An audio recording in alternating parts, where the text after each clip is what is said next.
বিসমিল্লাহির রহমানির রহিম। পরম করুণাময় ও অসীম দয়ালু আল্লাহর নামে শুরু। মসজিদের ওই মিনারেতে আজান ফুঁকেছে, পূব দিগন্তে সূর্যের আভা ঝলক দিয়েছে। মসজিদের ওই মিনারেতে আজান ফুঁকেছে, পূব দিগন্তে সূর্যের আভা ঝলক দিয়েছে। আসসালামু আলাইকুম ওয়া রাহমাতুল্লাহি ওয়া বারাকাতুহু। বিসমিল্লাহির রহমানির রহিম। আলহামদুলিল্লাহি রাব্বিল আলামিন ওয়াসসালাতু ওয়াসসালামু আলা সাইয়্যিদিল মুরসালিন নবিয়িনা মুহাম্মদ ওয়া আলা আলিহি ওয়া সাহবিহি আজমাইন। আম্মা বাদ, ফাকাদ ক্বালা আল মুআল্লিফ রাহিমাহুল্লাহু তাআলা ওয়া আন আনাস রাদিয়াল্লাহু আনহু ক্বালা ক্বালা রাসূলুল্লাহ সাল্লাল্লাহু আলাইহি ওয়াসাল্লাম আল বুসাকু ফিল মসজিদি খাতিয়া ওয়া কাফারাতুহা দাফনুহা। মুত্তাফাকুন আলাইহি।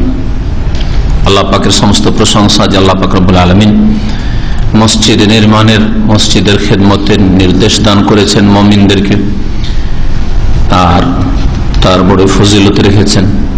সালাত এবং সালাম নাযিল করে নবী মুহাম্মদ রাসূলুল্লাহ সাল্লাল্লাহু আলাইহি সাল্লামের উপর, যিনি মদিনায় আসার পরে সর্বপ্রথম কাজ শুরু করেছেন মসজিদ নির্মাণ করা দিয়ে। আমাদের দর্শের বিষয়বস্তু হাদিসে হচ্ছে মসজিদ সম্পর্কীয় হাদিস বা মসজিদ সম্পর্কীয় মাসাইল, বিধিবিধান। তার মধ্যে আমাদের সামনে হাদিস রয়েছে 207 নম্বর হাদিস আমাদের আরবি কিতাবে, জানি না বাংলায় আপনাদের 205 নম্বর হাদিস। আনাস রাদিয়াল্লাহু তাআলা আনহু থেকে বর্ণিত, তিনি বলছেন যে ক্বালা রাসূলুল্লাহ সাল্লাল্লাহু আলাইহি ওয়াসাল্লাম, রাসূলুল্লাহ সাল্লাল্লাহু আলাইহি ওয়াসাল্লাম বলেছেন, আল বুসাকু ফিল মসজিদি খাতিয়া, মসজিদে থুথু ফেলা হচ্ছে গুনহার কাজ, বেয়াদবি, মসজিদের অবমাননা। সুতরাং কেউ যদি মসজিদে থুথু ফেলে তাহলে সে গুনহার কাজ করলো। খাতিয়া, খাতিয়ার বহু বচন হচ্ছে খাতায়া। আল্লাহ বায়দ বাইনি ওয়া বাইনা খাতা ইয়া, বহু বচন সেখানে উল্লেখ করা হয়েছে। তো মসজিদে থুথু ফেলা হচ্ছে গুনহার কাজ। ইচ্ছা করে মুসলিম সাধারণত থুথু ফেলবে না, কিন্তু অজ্ঞতার কারণ হইতে পারে, মূর্খতা, মাসলা জানে না। থুথু অনেকের আছে যে মুখে খুব বেশি বেশি আসে, এরকম সমস্যা অনেকের থাকতে পারে। কোথায় যাবো, এখানে ফেলে দিয়ে এদিক ওদিক তা গেল, কেউ দেখে না ফেলেই দিল, হতে পারে। বিশেষ করে কাঁচা মসজিদ, আজকাল পাকা মসজিদ, কার্পেট, এগুলো তো হয়তো এরকম ভাবা যায় না। কিন্তু নবী করিম সাল্লাল্লাহু আলাইহি ওয়াসাল্লাম যখন নবী সাল্লাল্লাহু হাদিস বলেছেন, তখন মসজিদের অবস্থা কেমন ছিল? মসজিদে শুধু মাটি, চাটাইটা পর্যন্ত ছিল না। মাটিতে কুচি পাথরের উপর সাহাবায়ে কেরামরা সেজদা দিতেন। ওই জন্য সেজদার সময় যদি কষ্ট লাগে তাহলে একবার তুমি সেটাকে বরাবর করতে পারো, পাথর টাথর সরাইতে পারো। বারবার করে মুছবে আর সেজদা করবে, এরকম করিও না, হাদিস আছে না? তার মানে কি বোঝায় যে মসজিদে চাটাইটা পর্যন্ত ছিল না নবী করিম সাল্লাল্লাহু আলাইহি ওয়াসাল্লামের আমলে। মসজিদ নববীতে, যেখানে আজকে কত সুন্দর দামি দামি কার্পেট, সেখানে চাটাই পর্যন্ত ছিল না। কোথায় পৌঁছে গেছেন! কত সুন্দর মসজিদ আর কত আরামদায়ক স্থান, মানসিক দিক থেকে, শারীরিক দিক থেকে, সব দিক থেকে মসজিদে গেলে আরাম পাওয়া যায়। তারপরে মুসলিমরা অধিকাংশই বেনামাজি। বরং এর আগে অনেকবারই বলেছি, বাংলাদেশের একটি পরিসংখ্যানে শতকরা 98 জন বেনামাজি। তাহলে বাংলাদেশের পরিসংখ্যান মানে সেটা ভারত পাকিস্তানেও প্রযোজ্য, একই রকম। শতকরা 98 জন, এটা তাহরিক পত্রিকা আজকে 10-12 বছর আগে ছিল, ইসলামী ফাউন্ডেশনের পরিসংখ্যান। শতকরা 98 জন বেনামাজি। বেনামাজি মিনস আধা নামাজি। আধা নামাজি তো প্রত্যেক মুসলিম, কেউ জুমা পড়ে, কেউ দিনে 1 ওয়াক্ত 2 ওয়াক্ত পড়ে নিল, কেউ 4 ওয়াক্ত পড়ে, 5 ওয়াক্ত পড়ে না, তার মানে বেনামাজি। আল্লাহ 5 ফরজ করেছেন। 5 ওয়াক্ত কায়েম করে নামাজ পড়া লোকের সংখ্যা 100-তে মাত্র 2 জন। আর একটি পরিসংখ্যান এসছে সৌদি আরবের ওয়াজারাতুল শরিউল ইসলামী ওয়াল আওকাফ ওয়াদ দাওয়া আল ইরশাদ, যে ওয়াজারা মন্ত্রণালয়ের আন্ডারে আমরা কাজ করছি, মসজিদগুলি রয়েছে, আওকাফ রয়েছে, মিনিস্ট্রি অফ কি বলছে ইসলামিক অ্যাফেয়ার্স, আওকাফ, এর একটা পরিসংখ্যান সৌদি আরবের সেটা হচ্ছে যে শতকরা কতজন হতে পারে? 94 থেকে 95 জন বেনামাজি তা বলছে। এটা পুরুষদের মধ্যে, মহিলাদের অবস্থা ভিতরে আছে, কারণ ওদের পরিসংখ্যানে ওদেরকে নিয়ে আসা হয়নি। এই হচ্ছে দুর্দশা মুসলিম উম্মতের। ইমানের, ইসলামের মূল বিষয়ের আসল সাবজেক্টের অবস্থা হচ্ছে এরকম। 94 থেকে 95 জন বেনামাজি, তার মানে শতকরা 5 জন অথবা 6 জন নামাজি, ব্যাস। আর চল মসজিদগুলিতে ফজরে গেলে বুঝতে পারবেন।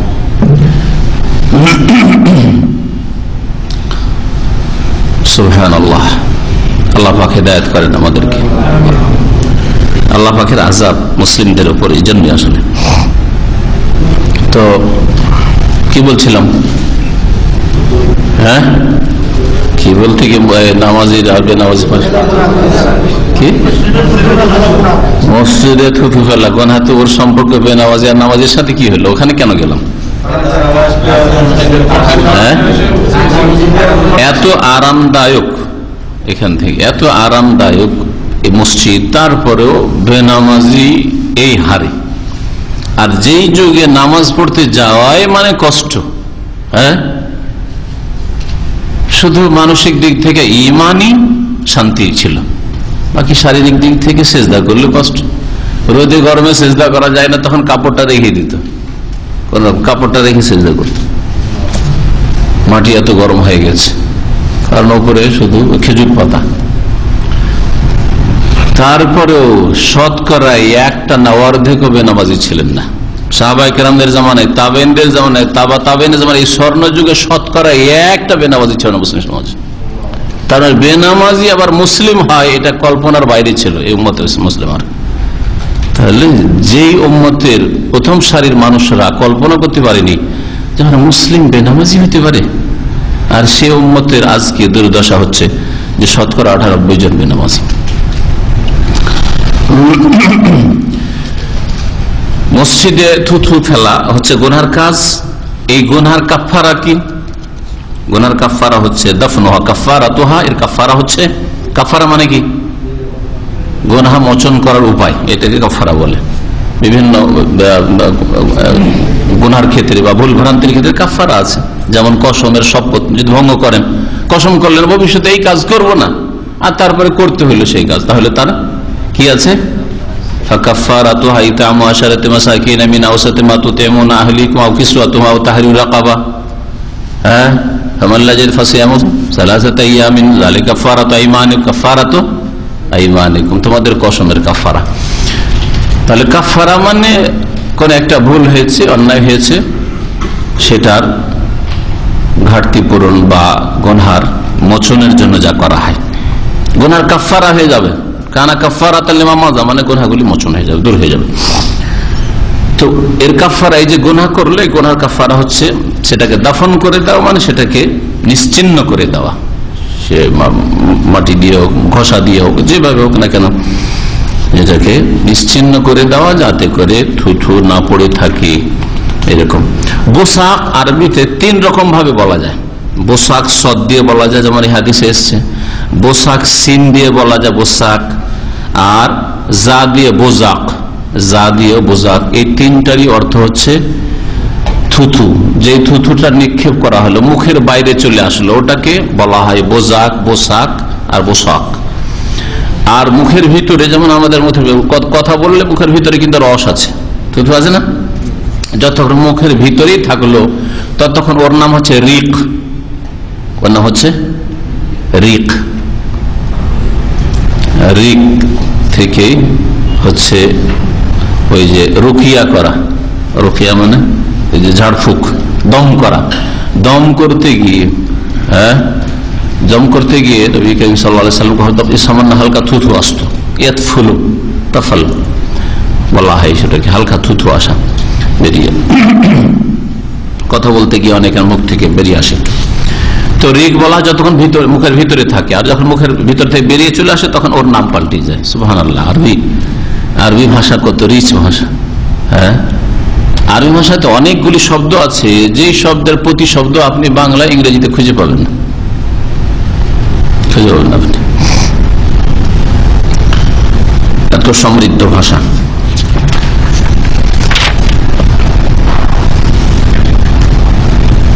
যদি কারো প্রয়োজন হয় যে থুথু ফেলতে হচ্ছে মসজিদে, তো এর আগে মনে হয় হাদিস এসছিল, কি এসছিল ওই হাদিসে মনে আছে? হ্যাঁ, বাম দিকে আর পায়ের নিচে ফেলে দাও। বাম দিকে মুসল্লি থাকতে পারে, ডান দিকেও থাকতে পারে। বাম দিকেও আল্লাহর ফেরেশতারা আছে, ডান দিকে বাম দিকে ফেরেশতারা আছে, কিন্তু ডান দিকের তুলনায় বা বাম দিকের তুলনায় ডান দিক যেহেতু উত্তম, আর সামনে ফাইনাল্লাহ কিবালা ওয়াজহি, মুসল্লির সামনে আল্লাহ পাক রব্বুল আলামিন, আল্লাহ পাক রব্বুল আলামিন কে সামনে মনে করে আপনি সিজদা করছেন। আল্লাহ পাক রব্বুল আলামিন যদিও তার আরশে তার জাত সত্তার দিক থেকে, কিন্তু নবী করিম সাল্লাল্লাহু আলাইহি ওয়াসাল্লাম হাদিসে বলে হচ্ছে মুসল্লির সামনে আল্লাহ পাক রয়েছেন। হ্যাঁ, ফাইনামা তুওয়াল্লু ফাসাম্মা ওয়াজহুল্লাহ, সামনে যেহেতু তুলনামূলক মুসল্লির সামনের স্থান হচ্ছে সবচেয়ে বেশি মর্যাদাপূর্ণ কিবলার দিক, সেজন্য সেদিকে থুতু ফেলা যাবে না। ডান দিক যেহেতু বেশি ফজিলতের আগে, সেজন্য ফেলা যাবে না। পিছনে ফিরবেন তো নামাজই নষ্ট হবে, তো কি করবেন? তাহলে বাকি থাকলো বাম দিক, পায়ের তলায়, নিজের পায়ের তলায়, অন্য কে আপনি কষ্ট দেবেন না, সেটা পায়ের তলায় ফেলে সেটা দফন করে দেন। এই মর্মে বুখারী মুসলিম আরেকটি হাদিস রয়েছে, ফালিয়াবসুক আন ইয়াসারি তাহতা কাদমিহি, পায়ের নিচে বাম দিকে ফেলে দাও যদি ফেলতেই হয়। কিন্তু এমনিতে নয় যে, যেমন আজকাল ভারত, বাংলাদেশ, পাকিস্তানের লোকদের বিশেষ করে বদ অভ্যাস দেখি রাস্তাঘাটে, আমি অন্য দেশের লোকদের এই বদ অভ্যাসটা দেখি না। সেটা হচ্ছে রাস্তায় চলছে, চলতে চলতে রাস্তায় চলছে, আর এই শুক্রবারের ভিড়ে দুই দিকে লোকে লোকারণ্য, এইদিকে লোক ওইদিকে লোক যাচ্ছে আসছে। দেখেছেন আপনারা এই খারাপ দৃশ্যটা? এই দেশগুলির মানুষকে বেশি করতে দেখা যায়। আরে বাবা, আমিও তো ওই দেশের, আমার মুখে কেন ওইরকম? আমি তো জীবনে এটাকে অভদ্রতা মনে করি যে রাস্তায় চলবো আর থুথু ফেলবো। এটা রাস্তায় চলবো আর থুথু ফেলবো? আপনার থুতু যদি আপনি গিলেই নেন তো দোষটা গিয়েল।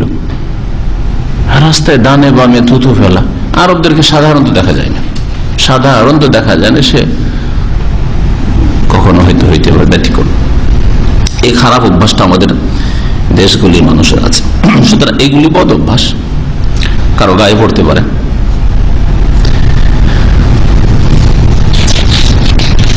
অনেক সময় লোক দূরে আছে কিন্তু ওই দিক থেকে হেঁটে আসছে, আপনি খেয়াল করেননি, আর বাতাস জোরে আছে, উড়ে দূরে চলে যাবে আপনার থুথু। এইখানে ফেলেছেন, চলে যাচ্ছে দূরে, দেয়াল গিয়ে আপনার থুথু ছিটা পড়ছে, এই থাকে এরকম। সুতরাং এরকম খারাপ অভ্যাসগুলি, যেগুলি শারাফতের খেলাফ, ভদ্রতার খেলাফ, এগুলি যেন না হয়। নবী করিম সাল্লাল্লাহু আলাইহি সাল্লাম একবার মসজিদের দেয়ালের সামনে দিকে দেখলেন যে কাশ বা পোটা, নোখামা কাশকে বলা হয়, দেখলেন। ফাশাক্কা আলাইহি, নবী করিম সাল্লাল্লাহু আলাইহি সাল্লামের জন্য এটা খুব কষ্টকর মনে হলো, খুব কষ্ট লাগলো। একজন মুমিন যদি অপ্রীতিকর অবস্থা দেখে, আল্লাহ এবং রাসূলের নাফরমানি, তাহলে তাকে কষ্ট লাগায়, এটা হচ্ছে তার ইমানের প্রমাণ, ইমানি দাবি। আর আপনি শরীয়ত বিরোধী কাজ দেখছেন, আপনাকে কোনো কষ্ট লাগে না। লাকুম দীনুকুম ওয়ালিয়া দিন। বিড়ি সিগারেট খাচ্ছে, ধোঁয়া ছাড়ছে, কোনো কষ্ট লাগে না আপনাকে। জর্দা খাচ্ছে, মা বলছে জর্দা নিয়ে আসবি, আজকে জর্দা নিয়ে বাড়িতে, পান নিয়ে আসবি, জর্দা নিয়ে আসবি, এনে দিচ্ছেন, মাশাআল্লাহ। আপনি খাবেন না, মুসল্লি, ভালো মানুষ, কিন্তু আপনার মাকে খাওয়াচ্ছেন, বাপকে খাওয়াচ্ছেন, একটু আপনার কষ্ট লাগে না? এটা ইমানের পরিপন্থী বিষয়। এই ধরনের উদাহরণ আপনার জীবনে প্রত্যেকটি ক্ষেত্রে। আপনার মা বোন বেহায়া বেপরদায় চলাফেরা করছে, আপনার বোন কলেজ ইউনিভার্সিটিতে সহশিক্ষায় একসাথে পড়াশোনা করছে, আপনার কোনো খারাপ লাগে না, কোনো ফ্যাক্টর নয় জানা। এটা আপনার ইমানি দাবির বিপরীত কাজ, আপনার ইমান নয়, এটা ইমানের পরিচয় নয়। নবী করিম সাল্লাল্লাহু আলাইহি সাল্লামকে খারাপ লাগলো, ফাশাক্কা আলাইহি, তাকে বড় কষ্ট হলো। ফাকামা, নিজেই দাঁড়ালেন, ফাহাক্কাহু বিয়াদি, নিজ হাতে সেটাকে মুছে ফেললেন। সুবহানাল্লাহ। নবী করিম সাল্লাল্লাহু আলাইহি সাল্লাম মসজিদের খেদমত করেছেন। সুতরাং মসজিদের খেদমত করা মর্যাদার কাজ, ছোট কাজ নয়, যদি নেকির আশা করে আর ইখলাসের সাথে খেদমত করে। আর যদি কেউ মনে করে যে আমার পেশা, আমার চাকরি, কোম্পানি মসজিদে আমাকে ডিউটি দিয়েছে, তাই করছি, আর ধোঁকাবাজির শেষ নেই। মসজিদে অধিকাংশ মসজিদে সেজদা করা যায় না, সুবহানাল্লাহ। সেজদা করলে নাকি অ্যালার্জি শুরু হয়ে যায়। কেন? সুবহানাল্লাহ, কার্পেট সপ্তাহে একবার ক্লিন করে না, ধোঁকাবাজ, বাইরে শুধু ডিউটি করে বেড়ায়। তাহলে কিয়ামতের দিন জবাবদিহি করতে হবে আল্লাহ পাকের কাছে।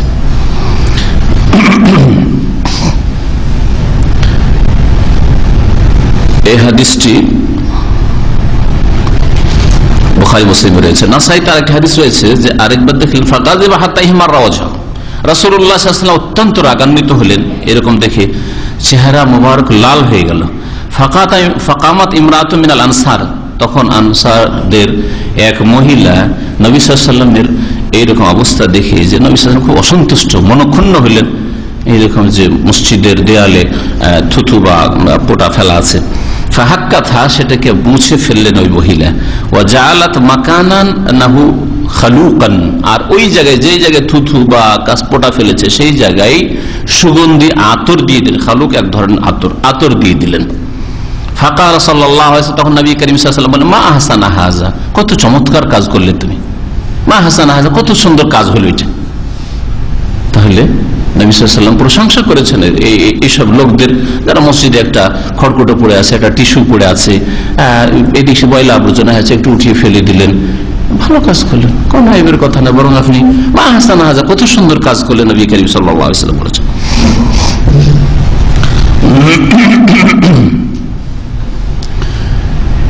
এই হাদিস আর এইরকম কোরআনে কারিমের আয়াত রয়েছে, যে আয়াতগুলির আগে আমি এক সপ্তাহ আগে পড়েছিলাম। অতাহির বাইতি আলি তাইফিনা ওয়াল আকিফিনা ওয়া রুকাইস সুজুদ, আল্লাহ পাক বলছেন আমার ঘরকে তাওয়াফকারীদের জন্য আর ইতিকাফকারীদের জন্য, রুকুকারী সেজদাকারী নামাজীদের জন্য পবিত্র রাখো। আল্লাহ বলছেন ফি বুয়ুতিন আযিনাল্লাহু আন তুরফা, আগের আয়াতে সূরা হজের, আর ইয়াত ফি বুয়ুতিন আযিনাল্লাহু আন তুরফা সূরা নূরের আয়াত নম্বর 36। আল্লাহ বলছেন যে এমন ঘরগুলি যেগুলিকে আল্লাহ পাক রব্বুল সুউচ্চ করার নির্দেশ দান করেছেন, সুসজ্জিত করার, সুন্দর রাখার, পরিষ্কার পরিচ্ছন্ন রাখার। আন্তরফা মান সম্মান বাড়াবে, পরিষ্কার পরিচ্ছন্ন রাখবে, খেদমত করবে। তুরফার মানে হচ্ছে এর নির্দেশ আল্লাহ পাক দিয়েছেন। আয়েশা রাদিয়াল্লাহু তাআলা আনহার হাদিসের আগে পড়া হয়েছে, সেটা হচ্ছে নবী সাল্লাল্লাহু আলাইহি ওয়াসাল্লাম মসজিদ বানাতে বলেছেন মহল্লায় মহল্লায়, অথবা প্রত্যেক বাড়িতে একটা বিশেষ স্থান তৈরি করেন যে নামাজ পড়বো, আমার পরিবারের নামাজ পড়ে, ছেলে মেয়ের নামাজ পড়বে। আর ওয়ান্তুনাজ্জাফা, অতটাই পরিষ্কার পরিচ্ছন্ন রাখবে, আর সুগন্ধি লাগিয়ে রাখবে, ওখানে আতর সুগন্ধি দিয়ে রাখবে। কিয়ামতের লক্ষণ শুনেন মসজিদের ক্ষেত্রে। আনাস রাদিয়াল্লাহু তাআলা আনহু থেকে বর্ণিত তার পরের হাদিস, কালা কালা রাসূলুল্লাহ সাল্লাল্লাহু আলাইহি ওয়াসাল্লাম লা তাকুমুস সাআতু হাত্তা ইয়াতাবাহা আন-নাসু ফিল মাসাজিদ। রাসূলুল্লাহ সাল্লাল্লাহু আলাইহি ওয়াসাল্লাম বলেছেন যে কিয়ামত অতদিন আসবে না, কায়েম হবে না, যতদিন পর্যন্ত লোকেরা মসজিদ নিয়ে প্রতিযোগিতা না করবে।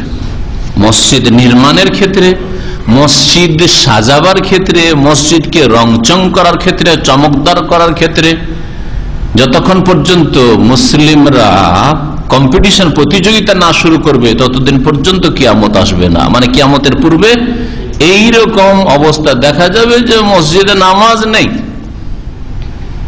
যেমন বললাম যে শতকরা 98 জন বেনামাজি, 2 জন শুধু নামাজ, গোটা মহল্লার 100 জন মধ্যে 2 জন নামাজ পড়ে। আজান দল লোক পাওয়া যায় না, জামাত হয় না, একজন পয়সা আছে আসে না কেউ নামাজ পড়ার জন্য। অধিকাংশ মসজিদগুলির অবস্থা দেশে এরকমই। কিন্তু মসজিদ নির্মাণের ক্ষেত্রে প্রতিযোগিতা চলবে। এই অমুক গ্রামে এইরকম মসজিদ তৈরি করছে, তাহলে আমাদেরকে এইরকম মসজিদ তৈরি করতে হবে। এই প্রতিযোগিতা তাদের কথায় প্রকাশ পাবে, আর না হলে কথায় যদি প্রকাশ না পায়, অনেক সময় কথায় প্রকাশ পায় না, কিন্তু অটোমেটিকলি কম্পিটিশন চলছে। সবাই মসজিদ এইরকম এত সুন্দর করে, দেশ বিদেশে কত সুন্দর সুন্দর মসজিদ, আমরাই কেন মসজিদ এইরকম রাখবো, আমরা ওই রকম রংচঙের মসজিদ তৈরি করবো। হ্যাঁ, মুখে না বললেও কাজে কর্মে কম্পিটিশন, প্রতিযোগিতা চলছে। ভাষ্যকারগণ হাদিসের 2টি অর্থ করেছেন। এটা হচ্ছে কিয়ামতের অনেকগুলি লক্ষণের একটি লক্ষণ। এগুলি কোন লক্ষণ, বড় না ছোট? কিয়ামতের নিদর্শন বা লক্ষণগুলিকে 2 ভাগে ভাগ করা হয়েছে। হ্যাঁ, আলামাতে কুবরা আর আলামাতে সুগরা। আলামাতে কুবরা যে 7-8টি আছে বা 10টি আছে, হাতা তারও 80 আয়াতেন 10টি বলা যেতে পারে।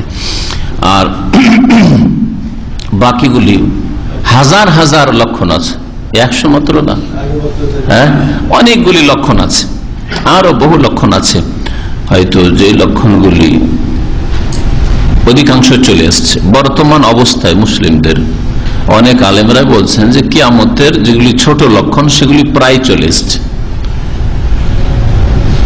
কিয়ামতের বড় লক্ষণগুলি বাকি আছে। আর বড় লক্ষণগুলি যখন শুরু হয়ে যাবে তখন আর থামবে না, কিন্তু দ্রুত সবগুলি চলে আসবে, আর কিছু দিনের মধ্যেই পৃথিবী ধ্বংস হয়ে যাবে। কখন যে শুরু হয়ে যায় আল্লাহ পাক রব্বুল আলামিন ভালো জানেন।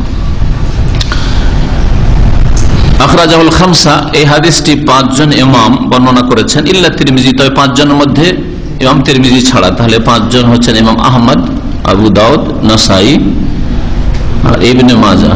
আর তিরমিজি দিয়ে 5 জন, হয়তো তিরমিজি বাদ চলে গেলে তাহলে ইবনে মাজাহ পর্যন্ত। এই 4 জন ইমাম। ইমাম ইবনে হাজার রাহমাতুল্লাহ আলাইহি পরিভাষা যেহেতু খামসা বললে এরা উদ্দেশ্য হয়, সেজন্য ব্যতিক্রম 1 জন 5 জনের মধ্যে, মানে ইমাম তিরমিজি ছাড়া আমি যাদেরকে খামসা বলেছি 5 ইমাম, তারা সকলে করেছেন।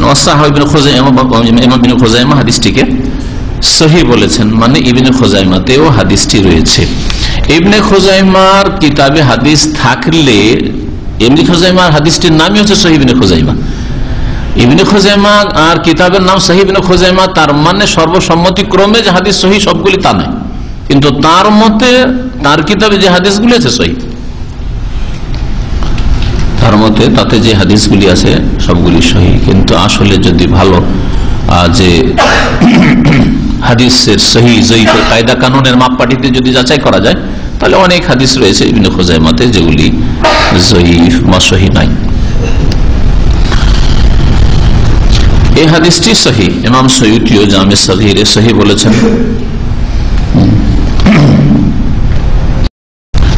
মসজিদ তৈরি করাই প্রতিযোগিতা করবে। প্রতিযোগিতা কেমন হবে বুঝতে পারছেন আজকাল, হ্যাঁ, পাকা করাই, নামাজ হোক আর না হোক, প্রত্যেক গ্রামে মসজিদ পাকা। শুধু পাকা করা নেই, পাকা করার পরে তারপরে চুনকাম করা, হ্যাঁ, তারপরে তার সাজসজ্জায় নকশা, বিশেষ করে আমাদের দেশের মসজিদগুলো নকশা আর শেষ নেই, নকশার শেষ নেই, হ্যাঁ, চারিদিকে নকশা নকশা। নামাজ কি বলবো, শুধু নকশায় দেখে। তাহলে এটা কি কোনো ভালো কাজ? হ্যাঁ, মসজিদকে বেশি সৌন্দর্যময় করা, মসজিদে ব্যাপক হারে টাকা ঢেলে দেওয়া, এগুলি অপচয়ের অন্তর্ভুক্ত। আর অপচয় করা ভালো কাজ নয়, অপচয় করা ভালো কাজ নয়। তবে এতটুকু বলা যেতে পারে যে গ্রামের সাধারণ মানুষের, মানে মধ্যম শ্রেণীর মানুষের বাড়ি ঘর যেমন আছে তার চাইতে নিচু মানের মসজিদ না হয়। মসজিদের সাথে ভালোবাসা, আল্লাহ পাক রব্বুল আলামিন ঘরের সাথে ভালোবাসার দাবি হচ্ছে যে আপনার বাড়িতে যেমন তার চাইতে একটু ভালো করে মসজিদটা করেন।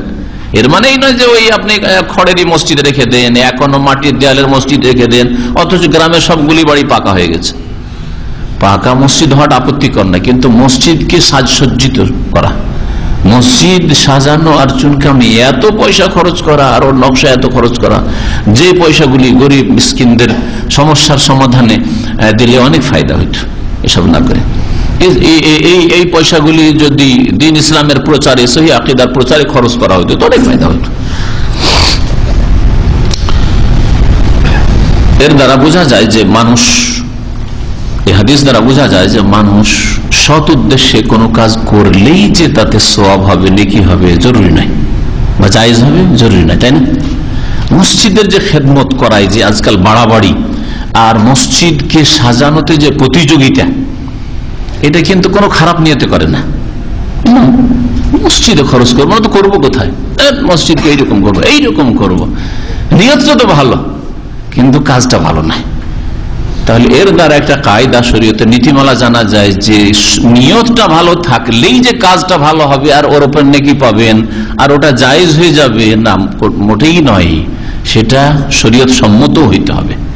নিয়ত ভালো হওয়ার সাথে সাথে কি হইতে হবে, কোরআন হাদিস মোতাবেক কাজটা হইতে হবে, তাহলে তার উপর নেকি পাওয়া যাবে, সওয়াবের কাজ হবে।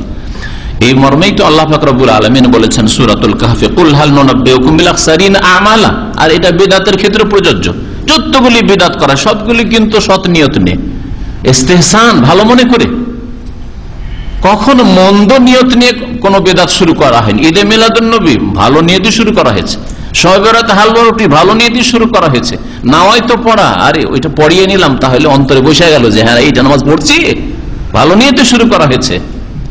বুঝতে পারছেন না?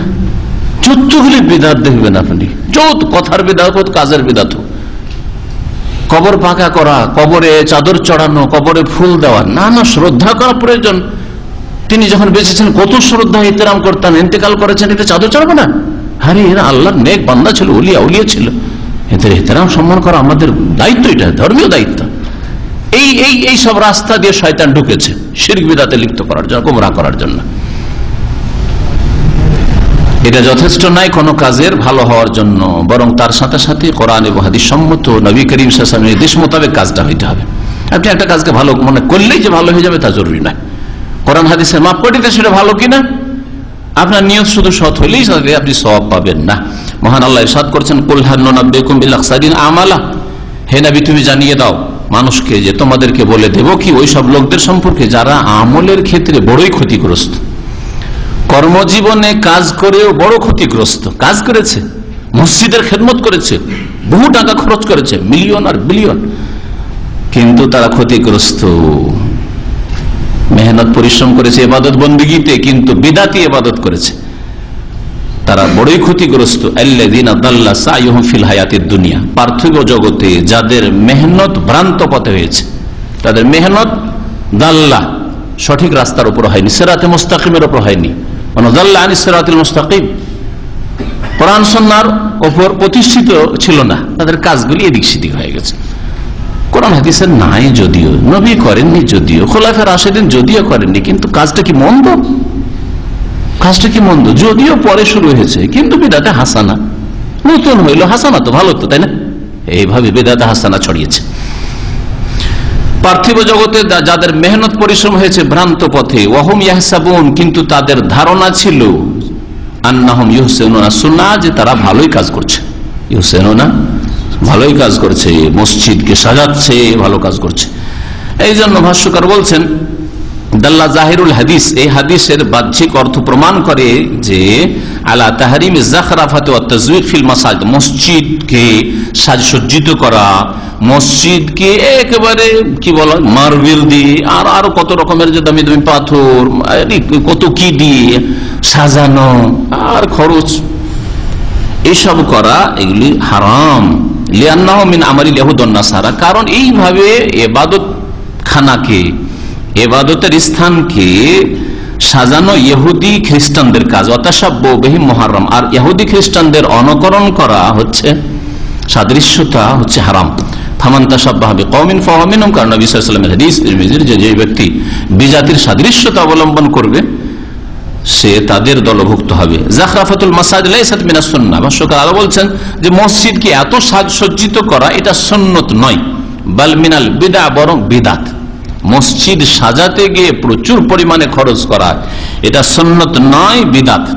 এই জন্য অমুক দেশে এত সুন্দর মসজিদ আছে, এটা কোনো প্রশংসার বিষয় নয়। প্রশংসার বিষয় হচ্ছে অমুক দেশের মসজিদে জায়গা হয় না, বাইরে নামাজ পড়ে লোকেরা, জুমার দিন না ওয়াক্তিয়া নামাজ, এটা হচ্ছে প্রশংসার বিষয়। আজকাল প্রশংসা হয় এই এত বড় দাম্মামের বিশাল মসজিদ জামে খাদমুল হারমাইন, জুমার দিনে জায়গা হয় না, রাস্তাঘাটে নামাজ হয়, বাইতুল মুকাররমে রাস্তাঘাটে নামাজ হয়, জুমার নামাজে ভিড় হয়, এটা প্রশংসার বিষয় নয়। এটা তো সপ্তাহে একদিন ইহুদি নাসারা চার্চেও করে, বুঝতে পেরেছেন? কিন্তু 5 ওয়াক্ত নামাজে যদি এইরকম ভিড় ভাড় থাকে, মসজিদে জায়গা থাকে না, রমজান মাস, এটা প্রশংসার বিষয় নয়। সারা বছর রমজানের মতো ভিড় ভাড় মসজিদে থাকে, এইটা হচ্ছে প্রশংসার বিষয়, যে মাশাআল্লাহ উম্মতে মুসলিমে এগিয়ে এসছে, এখন আল্লাহ পাকের রহমত এদের উপর হবে, কারণ আল্লাহর দিকে ফিরেছে, আল্লাহ তাদের দিকে ফিরবেন। ওয়াইন উদ্তুম উদনা, তোমরা ফিরে আসো, আমিও তোমাদের দিকে ফিরে যাবো, আল্লাহ পাক রব্বুল আলামিন বলছেন।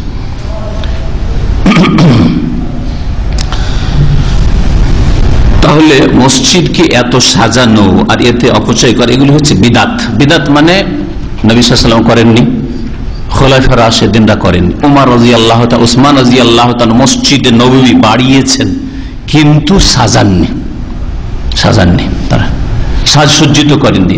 যেমন ভাবে নবী সাল্লাল্লাহু আলাইহি ওয়াসাল্লাম জামানায় নির্মাণ হয়েছিল ওই রকমই, কিন্তু হ্যাঁ মুসল্লির জায়গা হচ্ছে না, সেজন্য বড় করেছে।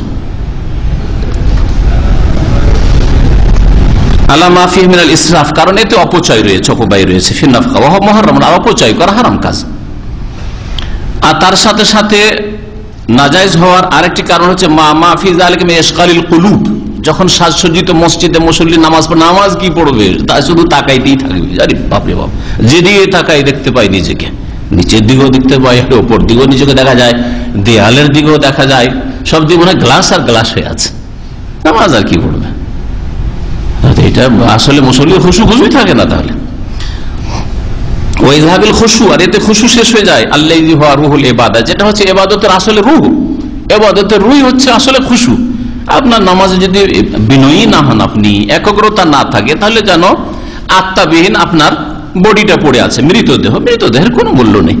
কত ভালোবাসা আপনার স্ত্রী, এক রাত আপনাকে নিয়ে থাকবে না, এক রাত আপনাকে নির্জনে নিয়ে থাকবে না, কিন্তু যতক্ষণ বেঁচে আছে রুহটা আছে, মাশাআল্লাহ, যত নির্জনে পাই তত ভালো, তাই না? আমোদ ফুর্তি করবো। মৃতদেহ নিয়ে থাকুক তো একটা রাত, কেউ নিজের স্ত্রী দেহ নিয়ে অথবা স্বামীর দেহ নিয়ে থাকুক তো দেখি, তাই না? কেন থাকবেন না? শুধু রুহটা নেই সেই জন্য। ওই রকমই ইবাদত বন্দেগীতে খুশু যদি না থাকে, তাহলে সে ইবাদতের কোনো মূল্য নেই, কোনো মূল্য নেই, ঘৃণিত।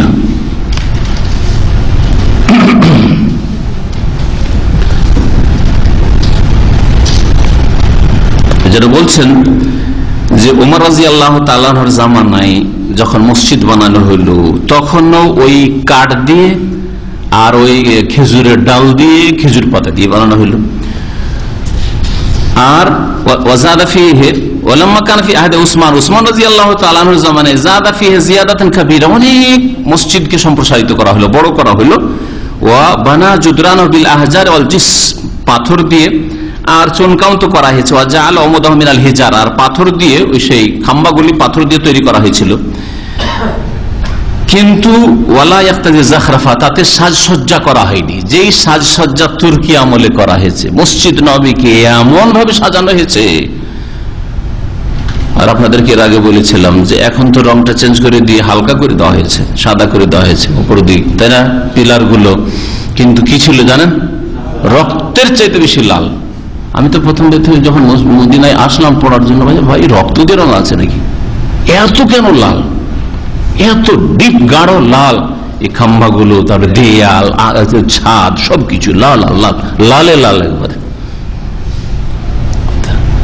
নামাজ আর কি পড়বে, প্রথম তাকাইতেই থাকতাম, শুধু কোন দিকে তাকাবো, যেদিকে তাকাই শুধু ভালো লাগে, তাই না? সুন্নতের খেলাফ, এটা বিদআতি কাজ।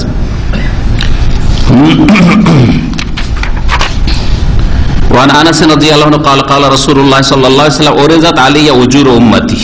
আনাস রাদিয়াল্লাহু তাআলা আনহু থেকে বর্ণিত এই হাদিসও তিনি বলছেন যে রাসূলুল্লাহ সাল্লাল্লাহু আলাইহি ওয়াসাল্লাম বলেছেন যে ওরেজাত আলাইয়া উজুর উম্মতি, আমার উম্মতের নেকিগুলি আমার সামনে পেশ করা হইল। কখন পেশ করা হয়েছিল? মেরাজে। নবী করিম সাল্লাল্লাহু, হ্যাঁ হাদিস থেকে গেছে, আচ্ছা হ্যাঁ ঠিকই 209 নম্বর হাদিস রয়েছে। ওয়ান ইবনে আব্বাস রাদিয়াল্লাহু আনহুমা, ইবনে আব্বাস রাদিয়াল্লাহু তাআলা আনহুমা থেকে বর্ণিত তিনি বলছেন ক্বালা রাসূলুল্লাহ সাল্লাল্লাহু আলাইহি ওয়াসাল্লাম, রাসূলুল্লাহ সাল্লাল্লাহু আলাইহি ওয়াসাল্লাম বলেছেন মা উমিরতু বিতাশয়ীদিল মাসাজিদ, আমাকে মসজিদ চুনকাম করার নির্দেশ দেওয়া হয়নি, মসজিদকে সাজসজ্জিত করার নির্দেশ দেওয়া হয়নি। মানে আল্লাহর পক্ষ থেকে এই নির্দেশ হয়নি যে মসজিদকে সাজাও, মসজিদকে সুন্দর করো, মসজিদ যত দেখতে চমৎকার লাগে তত ভালো, এটা আল্লাহর নির্দেশ নয়।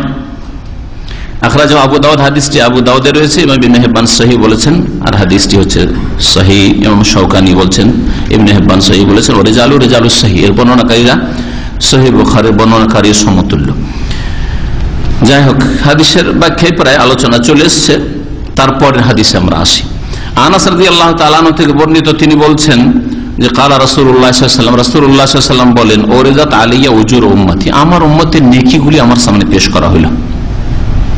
এটা কখন করা হয়েছিল বললাম? মেরাজের রাতে নবী করিম সাল্লাল্লাহু আলাইহি ওয়াসাল্লামকে অনেক কিছু দেখানো হয়েছে, আল্লাহ পাকের বহু নিদর্শন দেখানো হয়েছে, বড় বড় নিদর্শন, আয়াতুল কুবরা, যেমন লিনুরিয়াহু মিন আয়াতিনাল কুবরা, আল্লাহ পাক রব্বুল আলামিন বড় বড় নিদর্শন, লিনুরিয়াহু মিন আয়াতিনা ইন্নাহু আস-সামিউল বাসীর, এটা হচ্ছে মেরাজের আয়াতের অংশ। আর আগেটা অন্য জায়গার আয়াত। আল্লাহ পাক কি বলেন? সুবহানাল্লাযী আসরা বিআবদিহি লাইলাম মিনাল মাসজিদিল হারাম ইলাল মাসজিদিল আকসা আল্লাযী বারাকনা হাওলাহু লিনুরিয়াহু মিন আয়াতিনা। তাকে কেন ইসরাই নৈশ ভ্রমণে নিয়ে গেছিলাম, যাতে করে তাকে আমার নিদর্শন সমূহ দেখাই। যেসব দেখিয়েছিলেন তার মধ্যে আমল দেখিয়েছিলেন উম্মতের। উম্মত মানে যারা ইসলাম গ্রহণ করেছে, যারা আসল উম্মত, মানে উম্মতে ইজাবা, যারা নবী সাল্লাল্লাহু আলাইহি ওয়াসাল্লামের দাওয়াতে সাড়া দিয়েছেন। উম্মতকে দুই ভাগে ভাগ করা হয়েছে। আর আরেক উম্মত হচ্ছে যাদের জন্য নবী সাল্লাল্লাহু আলাইহি ওয়াসাল্লাম রাসূল করে প্রেরিত হয়েছেন, মানে সমস্ত মানুষ। অমুসলিমরাও এই অর্থে নবী করিম সাল্লাল্লাহু আলাইহি ওয়াসাল্লামের উম্মত, কিন্তু তারা এই দাওয়াতে সাড়া দেয়নি, কবুল করেনি। উম্মতে দাওয়াত, তাদের জন্য নবীর দাওয়াত রয়েছে কিয়ামত পর্যন্ত। নবীর আহ্বান তাদের জন্য, হ্যাঁ, নবীর যে নিয়ে আসা বিধান তাদের জন্য রয়েছে। উম্মতে দাওয়াত, তাদের আমল পেশ করা হয়নি, তাদের আমলের তো ভিত নেই, ভিতহীন। যদি কোনো ভালো কাজও করে, ঈমান নেই, কুফরি, শিরক, সুতরাং কোনো আমল কবুল হয় না আল্লাহ পাকের কাছে। যা দেওয়ার আল্লাহ দুনিয়াতে দিয়ে বিদায় করে দিচ্ছেন। যা তুই কিছু করছিস, কল্যাণমূলক কাজ করছিস, যা দুনিয়াতে কিছু নিয়ে নে। এটা হচ্ছে কাফের, যারা শিরকের অবস্থায়, কুফরের অবস্থায় রয়েছে, ভালো কাজ করে তাদের অবস্থা। মুমিন ব্যক্তি ঈমান যদি ঠিক থাকে, শিরক মুক্ত থাকে, তবে আল্লাহ পাক রব্বুল আলামিন দুনিয়াতেও দেবেন, আখিরাতেও দেবেন। তো এই উম্মতের আমলগুলি, নেক আমলগুলি পেশ করা হলো নবী করিম সাল্লাল্লাহু আলাইহি সাল্লামের সামনে। হাত্তাল কাজা, এমনকি খড়কুটো, কাজা বলা হয় খড় কুটো, ছোট ছোট ছোট ক্ষুদ্র ক্ষুদ্র যেগুলি জিনিস, এগুলি মানুষের চোখে পড়ে যায়, পানিতে পড়ে একটা খড়কুটো ভাসছে, দেখছেন খড়কুটো। এগুলি ইউখরিজুহা রাজুল মিনাল মসজিদ, মসজিদে যদি দেখে কোনো মানুষ, আর সেটাকে যদি বের করে ফেলে মসজিদ থেকে পরিষ্কার করার জন্য, বা মসজিদে সাফ করে ফেলে, ওইটাও যে নেকি, এই নেকিটাও নবী করিম সাল্লাল্লাহু আলাইহি ওয়াসাল্লাম উম্মতের মেরাজের রাতে গিয়ে আল্লাহ পাকের কাছে দেখতে পেলেন। আল্লাহ পাক পেশ করলেন যে তোমার উম্মতের কিছু লোকেরা এই ধরনের নেকিগুলি করে থাকে।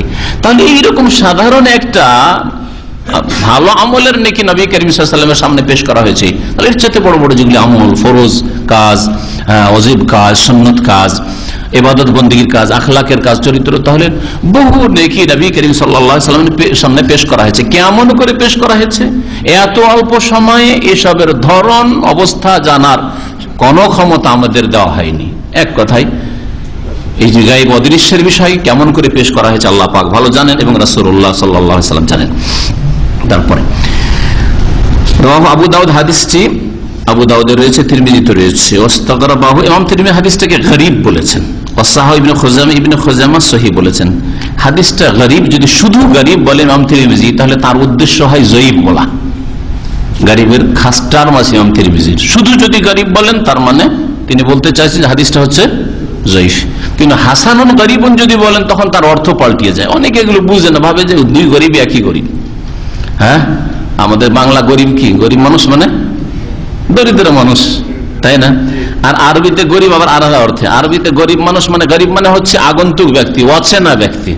আপনি নতুন হঠাৎ করে কোন শহরে গিয়ে নেমেছেন, কেউ চেনে না আপনাকে, তা আপনি গরীব। যেমন হাদিস কোন ফিদ দুনিয়া কান্নাকা গরীব, দুনিয়া এমন ভাবে জীবনযাপন করে যেন তুমি অপরিচিত ব্যক্তি, কেউ তোমাকে চেনে না, কিছুক্ষণের জন্য এসছো, কখন যে তোমাকে এখান থেকে হঠাৎ করে যেতে হয়, গরীব তুমি। অথবা আবেরু সাবিল, পথিক মুসাফির মানুষ, এখানে থাকার জন্য আসনি, সুতরাং প্রস্তুতি নাও, যেতে হবে আবার। হাসানুন গরীব মানে হচ্ছে হাসান লিজাতিহি। এমন তিনি যদি হাসান গরীব বলেন, তাহলে তার বিশেষ অর্থ হয়ে থাকে মানে হাসান লিজাতিহি। এটা একটাই সনদ আছে, আর সেটা হচ্ছে হাসান মানে আমলযোগ্য। হাদিসটা দুর্বল, অন্যান্য ওলামারা যারা বলেছেন তারা বলছে হাদিসটা দুর্বল, তবে লাকিন লাহু শাওয়াহিদ, এর বেশ কিছু সমর্থনমূলক হাদিস রয়েছে। হাদিস যদি হালকা দুর্বল থাকে আর বেশ কিছু সমর্থন থাকে, তাহলে সেই হাদিসটা হাসান লে গায়রি কমপক্ষ হয়ে যায়, আমলের যোগ্য হয়ে যায়। হাদিস কি, যে নবী করিম সাল্লাল্লাহু আলাইহি ওয়াসাল্লামের সামনে উম্মতের আমল মেরাজের রাতে পেশ করা হয়েছে, তিনি দেখেছেন, বিস্তারিত দেখেছেন কার কি আমল, ইয়াসিনের কি আমল, অমুকের কি আমল, আনিসের কি আমল দেখেছেন, নাকি সংক্ষিপ্ত দেখেছেন। আমল, বিভিন্ন রকমের আমল পেশ করা হয়েছে, তাও বলা যেহেতু হয়নি হাদিসে, সুতরাং আমরা তিলকে তাল করতে যাব না, যেটা নাই সেসব কথা উদ্ভট কথা আমরা বানাতে, মন কথা বানাতে যাব না। পেশ করা হয়েছে যেইভাবে হোক না কেন, সংক্ষিপ্ত হোক আর ডিটেলস হোক, নবী করিম সাল্লাল্লাহু আলাইহি ওয়াসাল্লামের সামনে উম্মতের বিভিন্ন আমলগুলি পেশ করা হয়েছে, নেক আমল পেশ করা হয়েছে।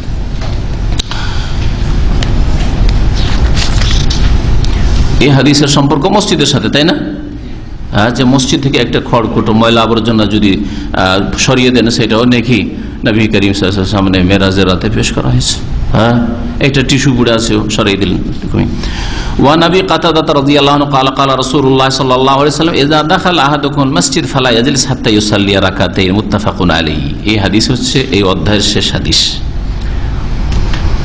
আবু কাতাদা রাদিয়াল্লাহু তাআলা আনহু থেকে বর্ণিত, তিনি বলছেন যে রাসূলুল্লাহ সাল্লাল্লাহু আলাইহি ওয়াসাল্লাম বলেছেন, ইযা দাখালা আহাদুকুমুল মসজিদা, তোমাদের যে কোনো ব্যক্তি যখন মসজিদে প্রবেশ করবে, যখন মসজিদে প্রবেশ করবে, ভালো করে শুনে রাখেন, যখন, যে কোনো সময়, তাই না? ইজা, যে কোনো সময় প্রবেশ করবে, ফালা ইয়াজলিস, বসবে না, ফালা ইয়াজলিস, বসবে না। হাদিসের ভাষা শুনেন, হাত্তা ইউসাল্লি রাকাতান, যতক্ষণ পর্যন্ত 2 রাকাত সালাত না আদায় করে নেবে, নামাজ না পড়ে নেবে।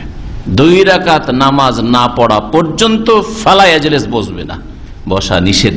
হাদিস কোথায়? যেমন তেমন নাই, মুত্তাফাকুন আলাইহি, বুখারীতেও রয়েছে আর মুসলিমে রয়েছে, সহিহ বুখারী সহিহ মুসলিম দুটোতেই রয়েছে। তাহলে মসজিদে নামাজ না পড়ে বসে যাওয়া মসজিদের আদবের খেলাফ, আপনি বেয়াদবি করলেন মসজিদের সাথে, মসজিদের হক আদায় করলেন না। মসজিদ সালামি, এটাকে বলা হয় তাহিয়াতুল মসজিদ, এর নাম ফিকহের ভাষায়, একে কি বলা হয়? এটা ফিকার কিতাবের ভাষা, এটা হাদিসে তাহিয়াতুল মসজিদ নেই। তাহিয়া মানে হচ্ছে সালাম, তাহিয়া মানে হচ্ছে সালাম বিনিময় করা। তাহলে মসজিদের হক হচ্ছে যে মসজিদে গেলে সালাম দেবেন। একটা মুসলিমের হক হচ্ছে মুসলিমের সাথে সাক্ষাৎ হচ্ছে সালাম আলাইকুম, কেমন আছে, কমপক্ষে তার উপরে যদি করেন মুসাফা করেন তো ভালো কথা, তাহলে সালাম আলাইকুম। মসজিদে কি করবেন? মসজিদে গিয়ে 2 রাকাত নামাজ পড়বেন, তাহলে মসজিদ সালামি পেশ করলেন আপনি। তাহিয়াতুল মসজিদ মানে মসজিদ সালামি নামাজ।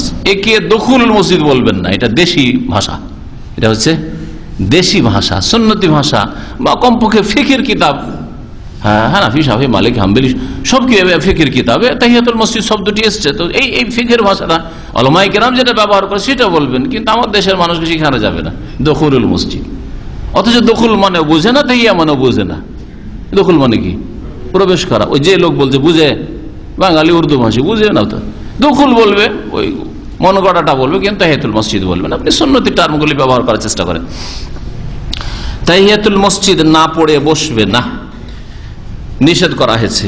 তাহলে বাহ্যিক হাদিস প্রমাণ করে যে বসা যখন যাবে না নিষেধ করেছেন, তার মানে ওয়াজিব। এটা একটি মত ইমাম আহমদ রহমতুল্লাহ আলাইহির। ইমাম আহমদ বলছেন যে মসজিদে ঢুকে বসার আগে 2 রাকাত নামাজ পড়ে বসা ওয়াজিব। যদি ফরজ নামাজের সময় থাকার শুরু হয়ে গেছে, তো ওইটাই আপনার ফরজও হইল তাহিয়াতুল মসজিদ, এক গুলিতে 2 শিকার হয়ে গেল, অসুবিধা নেই।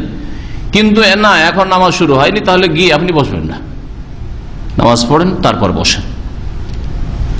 আর অধিকাংশ আইম্মায়ে কেরাম, বাকিরা সবাই, আবু হানিফা, শাফি, মালিক, সবার কাছে, তাদের কাছে এটা হচ্ছে সুন্নাতে মুআক্কাদা, মানে এমন সুন্নাত যার তাগিদ রয়েছে।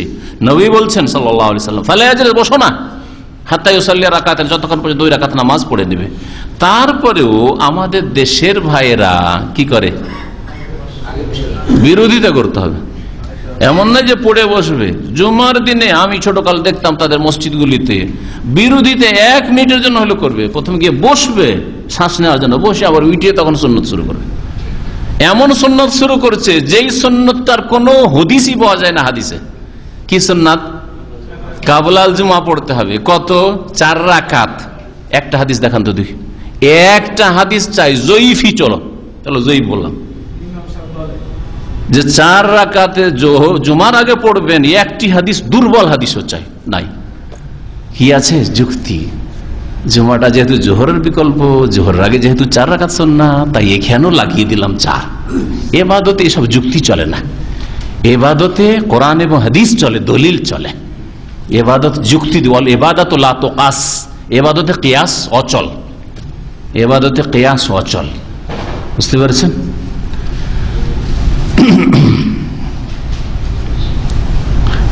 এবাদতে যদি কিয়াস আর যুক্তি চলে, তারে ভাই আবার সূর্যগ্রহণ, চন্দ্রগ্রহণ নামাজে আবার 2 রুকু কেন? সমস্ত নামাজে 1 রুকু, আবার এতে আবার 2 রুকু কেন? কোনখানে যুক্তি পেশ করবে? চলবে যুক্তি? হ্যাঁ, যুক্তি। তাহলে ভাই ফজরের নামাজে তখন ঘুম থেকে উঠলাম, শরীর ফুর্তি হয়ে আছে, ঘুম দিয়ে ওই সময় 4 রাকাত পড়বো, 2 রাকাত কেন ফরজ? হ্যাঁ, আমার মাগরিবে আবার 3 রাকাত কেন? কোনখানে যুক্তি কিয়াস দিয়ে বোঝা যাবে? তাহলে ইবাদতের ক্ষেত্রে যুক্তির কোনো দখল নেই, অধিকার নেই, যুক্তি চলবে না। যেইভাবে আল্লাহ পাক বলেছেন, তার রাসূল সাল্লাল্লাহু আলাইহি ওয়াসাল্লাম বলেছেন, সেগুলি হচ্ছে ওহী, কোরআন হাদিস ওহী, সেই মোতাবেক আপনাকে আদায় করতে হবে। সুতরাং জুমার সুন্নত নেই, হাদিসে নেই। আছে কি? তাহিয়াতুল মসজিদ আছে, তাহিয়াতুল মসজিদ পড়েন 2 রাকাত ব্যাস। তারপর আরেক বিদআত আছে দেশি নামাজে, দেশি জুমায়, কি আখিরি জোহর না হয় এহতিয়াতি জোহর। উর্দু ভাষী ইন্ডিয়ান পাকিস্তানিরা এহতিয়াতি জোহর পড়ে, আর বাঙালিরা কি বলে? আখিরি জোহর। এটা জুমার আগে পড়ে না পরে পড়ে? পরে পড়ে। এই বিদআত কোত্থেকে আসলো? এই বিদআতের এক মযহাবী ইতিহাস আছে। যেহেতু হানাফি মযহাবে শহর ছাড়া জুমা নেই, হ্যাঁ, আলী রাদিয়াল্লাহু তাআলা আনহুর বক্তব্য তারা একটা পেশ করে, লা জুমাতা ওয়ালা ঈদা ইল্লা ফি বা ওয়ালা তাশরিকা ইল্লা ফি মিসরিন জামিন। শহর, জামে শহর, জামে শহর বলা হয়েছে এমন শহর যেখানে ইসলামিক কাজী আছে, আদালত আছে, চোরের হাত কাটা হয়, কেসাস হয়। তাহলে সৌদি আরব ছাড়া সারা পৃথিবীতে জুমাই নেই হানাফি মযহাবে। শুনে রাখেন ভালো করে, কারণ সারা পৃথিবীতে কোথাও চোরের হাত কাটা হয় না সৌদি আরব ছাড়া, হ্যাঁ, দণ্ডবিধান কোথাও কায়েম হয় না। সুতরাং বাইতুল মুকাররমেও জুমা নেই। মুশকিলে পড়ে গেল, তার মযহাবে তো বলছে জুমা নেই, আর জুমা আমরা গ্রামে পড়ছি, শহরেও পড়ছি। তাহলে কি করতে হবে? একটা হিল্লা করতে হবে যে আল্লাহ এটা নিবে না ওইটা নিবে। কথা বুঝতে পেরেছেন? এটা দিয়ে যদি না হয় তো এটাকে রিপ্লেস করে দেবো, বুঝলেন তো? রিপ্লেস করা। আল্লাহ যখন বলবো যে তোর গ্রামের জুমা, তোর দেশে ইসলামিক আদালত ছিল না, চোরের হাত কাটা ছিল না, দণ্ডবিধান হুদুদ তাজিরাত ছিল না, তুই জুমা কেন পড়েছিস? যদি আল্লাহ বলে যে জুমা নিব না, আল্লাহ জোহর আছে, এহতিয়াতি জোহর। সুতরাং উর্দু ভাষার এহতিয়াতি মানে সতর্কতামূলক জোহর ওর নাম। ওরা কিন্তু সূক্ষ্ম নাম দিয়েছে, বেদাতি সূক্ষ্ম নাম, বেদাতি সূক্ষ্ম নাম। আর বাঙালিরা আখেরি জোহর, জানি না কোথেকে আখেরি জোহরটা বের করেছে। আবার কি বাদাল জুমা না, বাদাল জুমা ওটা হচ্ছে সুন্নত একটা, ওটা আলাদা আবার। আর আখিরি জোহর আলাদা, জানি সেটা হচ্ছে এহতিয়াতি জোহর। যেহেতু আমরা সন্দিহান যে আমাদের দেশে যেহেতু ইসলামিক আদালত নাই বা গ্রামে গঞ্জে জুমা নেই মযহাবে, তাহলে জুমা যদি আল্লাহ কবুল না করে বাই চান্সে, তাহলে কি করবো? জোহরটাকে দিয়ে দেবো, এহতিয়াতি জোহর। বুঝতে পারছেন কি ধর্ম এটা, কি মাসলাক? আল্লাহ মুস্তাআন। তাহলে আসল তাহলে রহস্যটা কি? আসলে কি শহর ছাড়া বা ইসলামিক আদালত ছাড়া জুমা নেই না জুমা আছে?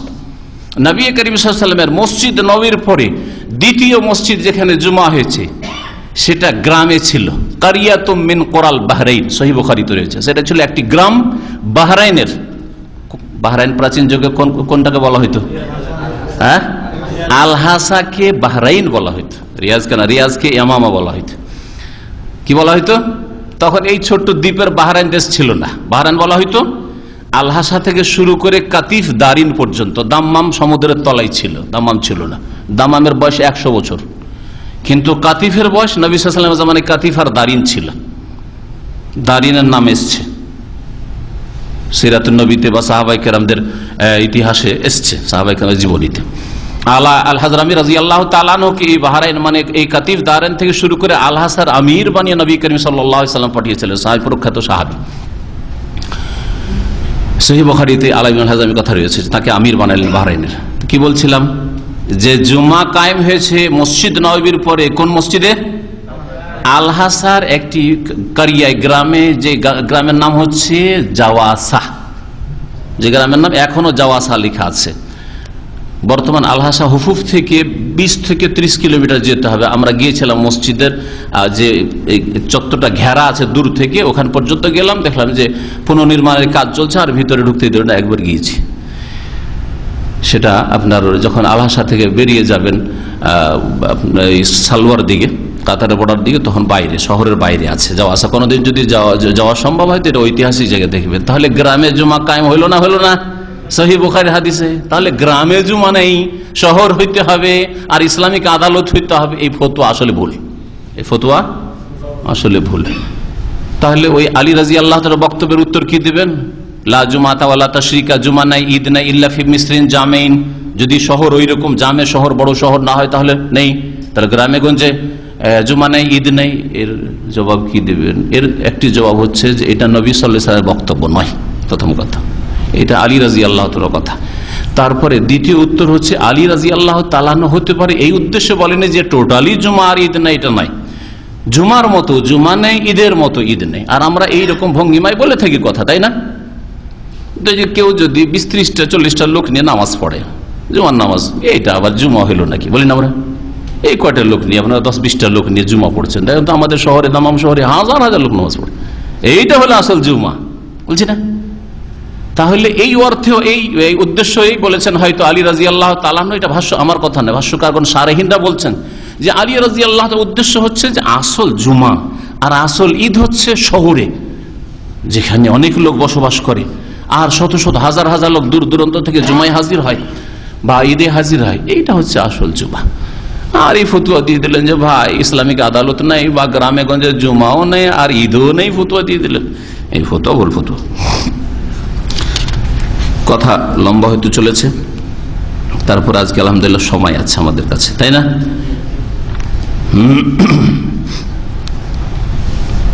এই হাদিস আরো প্রমাণ করে যে এই নামাজ যে কোনো সময় পড়তে হবে, তাহিয়াতুল মসজিদের নামাজ আন্নাহুমা তুসাল্লায়ান ফি আইয়ি ওয়াক্তিন, যে কোনো সময়। কারণ ইজা যখনই মসজিদে প্রবেশ করবে, সকালে হোক, বিকালে হোক, আসর পর হোক, ফজর পর হোক, মসজিদে ঢুকেছেন, বসতে চান, তাহলে 2 রাকাত নামাজ পড়ে বসতে হবে। সাওয়াউন আকানা ওয়াক্ত নাহি, সেটা নিষিদ্ধ সময় যেমন আসর পরে হোক, নিষিদ্ধ সময় যেমন ফজর পরে হোক, মাথার উপর সূর্য রয়েছে ওই সময় হোক, সূর্য ডুবার সময় হোক, ওঠার সময় হোক, অফি যালিকা খিলাফ। কিন্তু এই বিষয়ে সব সময় পড়া যাবে না, বিশেষ কোনো সময় আছে সেই সময় পড়া যাবে না, ইখতিলাফ রয়েছে ফুকাহা কিরামদের। এই হাদিসের বাহ্যিক অর্থ আরো প্রমাণ করে যে যেই ব্যক্তি মসজিদে প্রবেশ করলো যদি বসে যায় তাহলে কি হবে? নামাজটা যেন ছেড়ে দিল সে, কারণ বসিও না যতক্ষণ পর্যন্ত না পড়ে নেবে, এটা বলেছেন নবী সাল্লাল্লাহু আলাইহি ওয়াসাল্লাম। তাহলে বসার আগে পড়ে নিও। তবে উলামায়ে কেরামরা বলেছেন যে তার বসার সময়টা যদি দীর্ঘ না হয়ে থাকে, এই মাত্র বসেছিল আর তারপরে স্মরণ, আরে আজকে তো তাহিয়াতুল মসজিদ পড়িনি, বসে গেছি, অথবা কেউ স্মরণ করিয়ে দিল, মাসলা জানেন না, জাহেল মূর্খ, যেমন আমাদের দেশের মানুষরা জানে না এই সুন্নত, একবার মরিয়ে গেছে, আপনি বসে গেলেন কেন মসজিদে এসে? সরাসরি আপনি 2 রাকাত নামাজ পড়েন, কম ফাসাল্লি রাকাতাইন, যেমন নবী সাল্লাল্লাহু আলাইহি ওয়াসাল্লাম বলেছেন, ওটাও নামাজ পড়ো। তাহলে উঠে পড়ে নিলে সে যেন তাহিয়াতুল মসজিদ পড়ে নিল, ওলামারা এটাই বলেছেন। ইজাল্লাম ইয়াতুলিল ওয়াক্ত, যদি সময় লম্বা না হয়ে গিয়ে থাকে, অনেকক্ষণ হয়নি বসা, এই মাত্র বসেছে, ফাইন্নাহুমা তুস্তাদরাকান ফায়ুসাল্লিহুমা, তাহলে উঠে গিয়ে আবার নামাজ পড়ে নেবে। কারণ ইবনে হিব্বানে হাদিস রয়েছে আবু যার রাদিয়াল্লাহু তাআলা আনহু থেকে, আন্নাহু দাখাল মসজিদ, আবু যার রাদিয়াল্লাহু তাআলা একবার মসজিদে প্রবেশ করলেন, ফাকাল লাহু নবী সাল্লাল্লাহু আলাইহি ওয়াসাল্লাম, নবী করিম সাল্লাল্লাহু আলাইহি ওয়াসাল্লাম তখন তাকে বললেন, রাকাতা রাকাতাইন, 2 রাকাত নামাজ পড়েছো? কাকে বললেন? আবু যারকে রাদিয়াল্লাহু আনহু। কালা, তখন তিনি বলেন, লা, পড়িনি, বসে গেছি। কালা, কুম, দাঁড়াও, ফারকাহুমা, তারপরে 2 রাকাত নামাজ পড়ো। তাহলে বসে যাওয়ার পরে সাহাবী বসে গেছেন। আর অন্য একটা হাদিস রয়েছে যে নবী সাল্লাল্লাহু আলাইহি ওয়াসাল্লাম খুতবা চলছিল, সেজন্য ভাবলো যে খুতবা চলছে, আবার নামাজ পড়বো, বসেই যাই। কম, দাঁড়াও, ফারকাহুমা, অন্য রিওয়ায়াতে রয়েছে ফারকা রাকাতাইন, 2 রাকাত নামাজ পড়ো তারপরে বসো। তাহলে বোঝা গেল যে কেউ যদি ভুল করে বসে যায়, তাকে উঠিয়ে দেন, এটা আপনি তার হিতাকাঙ্ক্ষী হলেন, আপনি কল্যাণ কামনা করলেন, তার ক্ষতি করলেন না বা তাকে অপমান করলেন, এটা অপমান করেন না, কিন্তু ভালো ভাষায় বলেন। খারাপ ভাষায় ইসলামের কথা বলা ভালো কাজ নয়। আপনি বলবেন যে কি আপনার মতো লোক, এইটা মাসলা শুধু জানেন না, এই মাসলাটা আপনার জানা নেই, নামাজ কেন বসলেন, বেয়াদবি করলেন আপনি, তাহলে আপনি ঘৃণা ছড়াইলেন, আপনি এটা দাওয়াতের পন্থা নয়। কিন্তু উত্তম পন্থায় বলেন যে ভাই মসজিদে বসলে 2 রাকাত নামাজ পড়ে নেওয়া সুন্নতে মুআক্কাদা, আর সহিহ হাদিসে রয়েছে, সুতরাং 2 রাকাত নামাজটা পড়ে নেন, তারপরে বসেন। আর যারা জানেন না তাদেরও নমনীয়তা থাকা উচিত, অহংকার তাকাব্বুর না থাকে, অহংকার না থাকে যে আমার যেন মানহানি হয়ে গেল, আরে বসে গেছি, তোমার কথা কেন শুনবো, যেমন অধিকাংশ মানুষ আজকালকার ওই রকম, যদি ভালো কথা বলে কখনো মানবে না। তাওয়াফের অবস্থায় বিদাত করেছে, যদি নিষেধ করেন আরো চোখ গরম করে আপনি, বুঝতে পেরেছেন?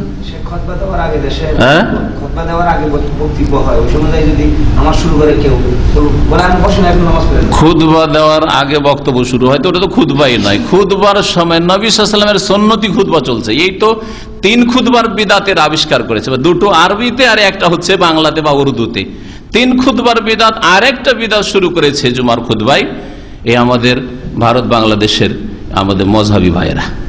এটা 3 খুতবা হয়ে গেল, একটা বাংলায় হইলো, উর্দুতে হইলো, আজানের আগে, দ্বিতীয় আজানের আগে, আর দ্বিতীয় আজানের পরে মন্ত্র পড়া, একটা খুতবায় উল্লাহ, পহিলা খুতবা, দ্বিতীয় খুতবা, এই দুটো হইল, টোটাল 3টা খুতবা হয়ে গেল। খুতবা মানে বক্তব্য, আরবিতে হোক আর বাংলাতে হোক, কথা বুঝতে পেরেছেন? এটা আর এক বিদাত। আর লোকজনকে নিষেধ করা নামাজ পড়তে, না না না এখন লাল বাতি এখন চলবে না, ই আর বিদাত। বিদাত আর বিদাত, এক বিদাত বহু বিদাতকে টেনে নিয়ে আসে, এক পাপ বহু পাপকে টেনে নিয়ে আসে।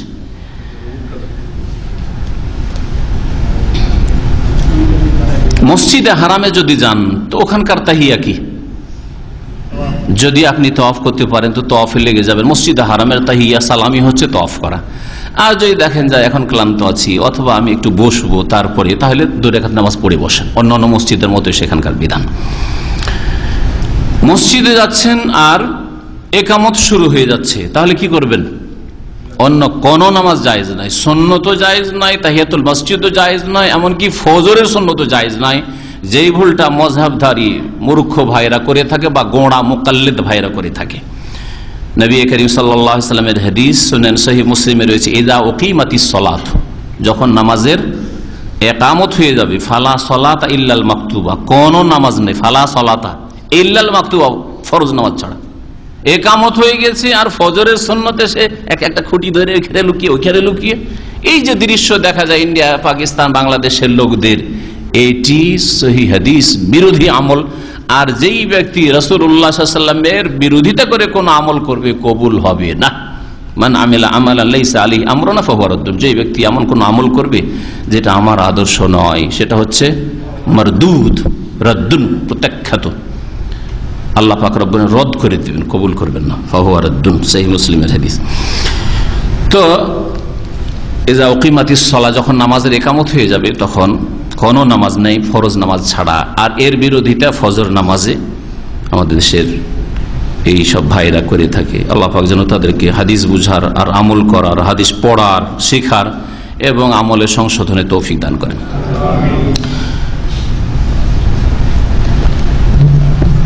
তাহিয়াতুল মসজিদ নিষিদ্ধ সময়গুলিতে তাহিয়াতুল মসজিদ পড়া যাবে কি যাবে না, এই ক্ষেত্রে বলা হলো যে হাদিস প্রমাণ করে যাবে, তাই না? ইজা, যখনই মসজিদে প্রবেশ করবে, ফালা ইয়াজলিস, বসবে না, হাত্তা ইউসাল্লি রাকাতাইন।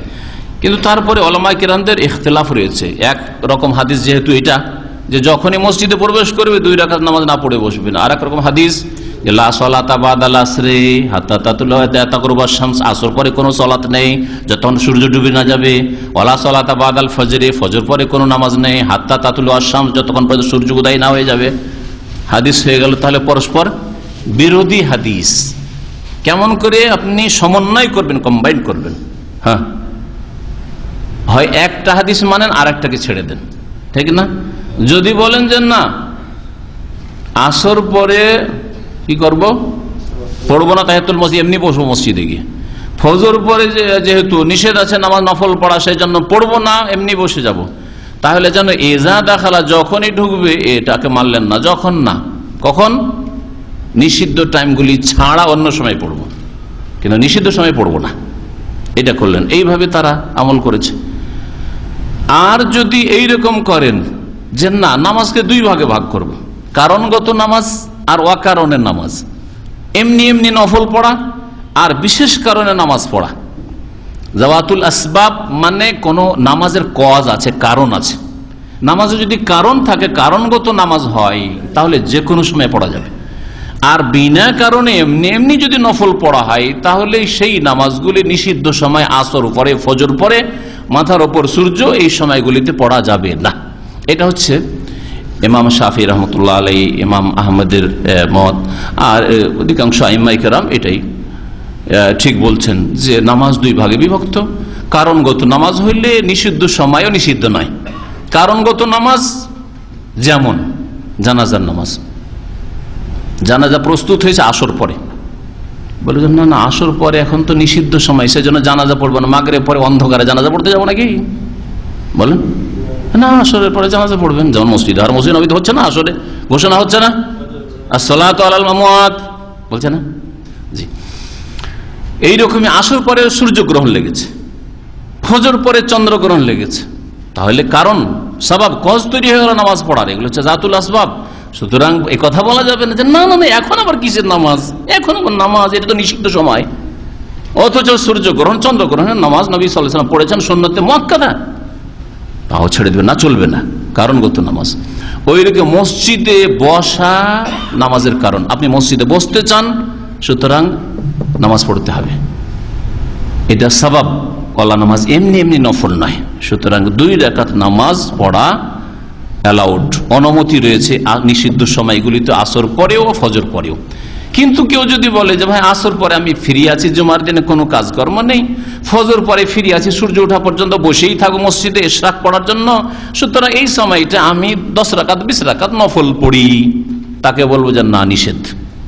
তাহলে এই হাদিসের উপর আমল হয়ে গেল, তাহিয়াতুল মসজিদের হাদিসের উপর, আর নিষেধাজ্ঞা যে রয়েছে ওর উপর আমল হয়ে গেল। নফল পড়া নিষেধ, কিন্তু কারণগত নামাজ পড়া যাবে। এইরকমই কাজা নামাজ, আল্লাহ না করে কারো কাজা নামাজ থেকে গেছে, জোহরের নামাজ থেকে গেছে, হইতে পারে ফজর নামাজ ভুলে থেকে গেছে, ফজর নামাজ থেকে গেছে, আর আসর পড়া হয়ে গেছে, তারপরে ফজর নামাজটা বাকি আছে, করবোটা কি, মাগরিব পর পড়বো না আগামী ফজরের জন্য ইন্তজার করে, যেমন এক শ্রেণী মূর্খ লোকেরা করে, যে যেটা কাজা হয়েছে ওইটা ওই টাইমে পড়া করে, অনেকে করে আমাদের দেশের মানুষরা।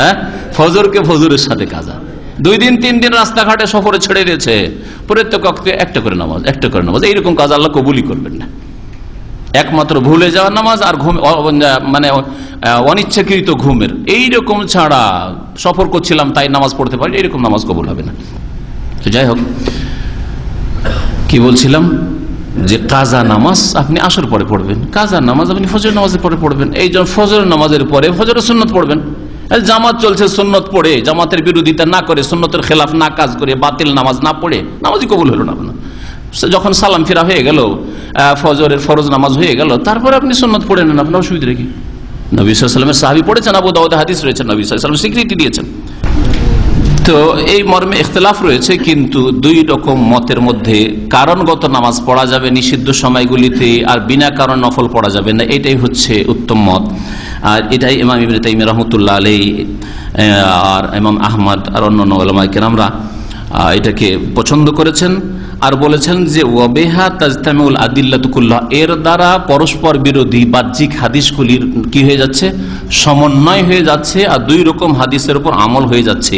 আর দুটোই বক্তব্যের উপর নবী সাল্লাল্লাহু আলাইহি ওয়াসাল্লামের আমল করা, একটাকে আমল করলেন আর একটাকে উপেক্ষা করলেন, এর চাইতে শ্রেয়, তাই না? 2টো কথা আপনাকে বলা হয়েছে, দুটোই যদি পালন করতে পারেন তো একটা মানবো আর একটা মানবো না, এটা চলবে? দুনিয়ার মদির তো করেন না রে ভাই। হ্যাঁ, এক মদির বললো যে যাও আমার জন্য চা নিয়ে এসো, আর এক মদির বলছে যাও আমার জন্য বুফিয়া বাকালা, যাও বিস্কিট নিয়ে এসো। দুটোকে যদি একসাথে করতে পারেন, যাও চলো একসাথে দুটি করি, করেন না? হ্যাঁ, সমন্বয় করেছেন, চলো দুটি করে নিলাম।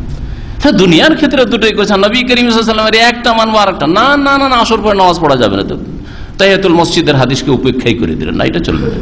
এটা না করে তাহিয়াতুল মসজিদ বা এই ধরনের যেগুলি কারণগত নামাজের উদাহরণ বেশ কিছু দিলাম, সেগুলি পড়বেন। আর এমনি এমনি নফল পড়া আসর পরে, ফজর পরে, বা মাথার উপর যখন সূর্য থাকবে, ঠিক সূর্য উঠছে সূর্য ডুবছে, এই সময়গুলিতে পড়া নিষেধ করার কাজ। সাল্লাল্লাহু আলা নবিয়িনা মুহাম্মদ ওয়া আলা আলিহি ওয়া সাহবিহি আজমাইন।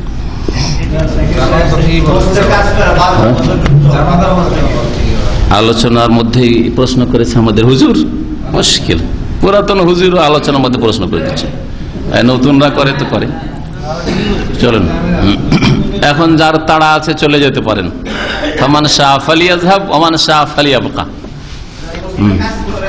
থামেন, আজকে সময় আছে, এখন বাজে 9টা 20 কাছাকাছি, সুতরাং যদি বসতে চান 10 থেকে 15 মিনিট প্রশ্ন উত্তর দেব। আর যারা দূরের ভাইরা আছেন তারা যেতে পারেন। আবার বলছি, আগামী সপ্তাহে ইনশাআল্লাহ তাআলা হজের কোর্স হবে। আগামী সপ্তাহে শুক্রবারে এশা পরে হজের কোর্স হবে। আর হজের কোর্স মনে করি আপনারা আবার আসবেন, এরকম করিয়েন না পুরাতন লোকেরা, হজ আর কি শিখবো না, আর কাউকে শিখাবেন আপনি গিয়ে, কাউকে মাসলা মাসাইল বলতে গিয়ে ভুল করে দিতে পারেন আপনারা। সুতরাং আপনারাও হজের মাসলা মাসাইল কত যে মাজা ঘুষার প্রয়োজন। 30-40 বছর বোখারি পড়িয়ে এসে, আমরা কি আত্মীয় আলেম মানুষ, উমরা করার পরে চুল কাটেনি, হজের তামাতে উমরা করার পরে চুল কাটেনি, 1 সপ্তাহ হয়ে গেছে। তারপরে আবু উমার ফজলে হক, যে মুর্শিদাবাদের বাঙালি সৌদি, ওনার বাসাতে ওনার সাথে সাক্ষাৎ। তো উনি বলছেন যে বাবারে, আমি তো এরকম কাজ করেছি, উমরা করেছি, কিন্তু চুল কাটিনি, 8 দিন হয়ে গেছে তার উমরা করা। মসজিদে হারামে দর্শ দিতেন যে ওই মতাফে, আমাদের একজন বাঙালি আলেম ইন্তেকাল করেছেন রাহিমাহুল্লাহ তাআলা 8-10 বছর আগে। তো ওনার বাড়িতে দেখা, তখন আমি নিজের হাতে ওনার চুল কেটে দিলাম 8 দিন পরে। বলে এখন ইহরাম পরেন, এহরাম পরার পর চুল কেটে দিলাম। আর ফিদিয়া যদি তা এহরামে নিষিদ্ধ কাজ করে ফেলে, সেলাই করা কাপড় পরে নিয়েছেন, ওই জন্য আপনি ফিদিয়া দিয়ে দেবেন। অথচ তার এলেম আমার চাইতে বেশি। কোরআন হাদিসের এলেমের দিক থেকে বলা যেতে পারে যে তিনি আমার চাইতে বড় আলেম, কিন্তু যেহেতু প্র্যাকটিক্যালি হজ করেননি, এই ভুল করে বসে আছেন। জানি কথা ভাববেন না যে আমি যেহেতু সৌদি আরবে থেকেছি অথবা একটা হজ করেছি সব শিখে ফেলেছি, না, করো না, ভুল কথা এটা। নামাজের পরে পড়ে নেওয়ার হাদিস আবু দাউদ আছে, বললাম তো, কথা বুঝতে পেরেছেন। আর তারপরে কেউ যদি মনে করে যে আমি সূর্য ওঠার পরে পড়বো, সুন্নত নামাজ জায়েজ আছে, কিন্তু তার চাইতে ভালো যে হায়াত মতের বিশ্বাস নেই, সূর্য ওঠার আগে মারা যেতে পারে, সালাম ফেরার পরে যখন এলাও আছে, অনুমতি আছে, তখনই পড়ে নেবে। জি। আর এটি সুন্নতে মুআক্কাদা, নবী সাল্লাল্লাহু আলাইহি ওয়াসাল্লাম সফরেও ফজরের সুন্নত ছাড়েননি, সুতরাং এতে বিলম্ব না করে। আর আমাদের মতো লোক ভুলে যায়, কখনো যদি এরকম আল্লাহ না ছেড়ে মানে আপাতত ছুটে গেল, ভাবলাম যে আচ্ছা ঠিক আছে এখন তো পড়লাম না, উজুটাও নষ্ট হয়ে গেছে, ঠান্ডা দিন থাক, সূর্য ওঠার পরে পড়ে নেবো, ওই সালাতুল যুহা ওই সময়টাই হয়ে যাবে, কিন্তু আসলে ভুলে যায়, জোহরে গিয়ে মনে হচ্ছে। হয় না এরকম? ভালো ভালো মানুষদের, নামাজিদের এরকম হইতে পারে, সুতরাং সাথে সাথে পড়ে নেওয়াটাই ভালো।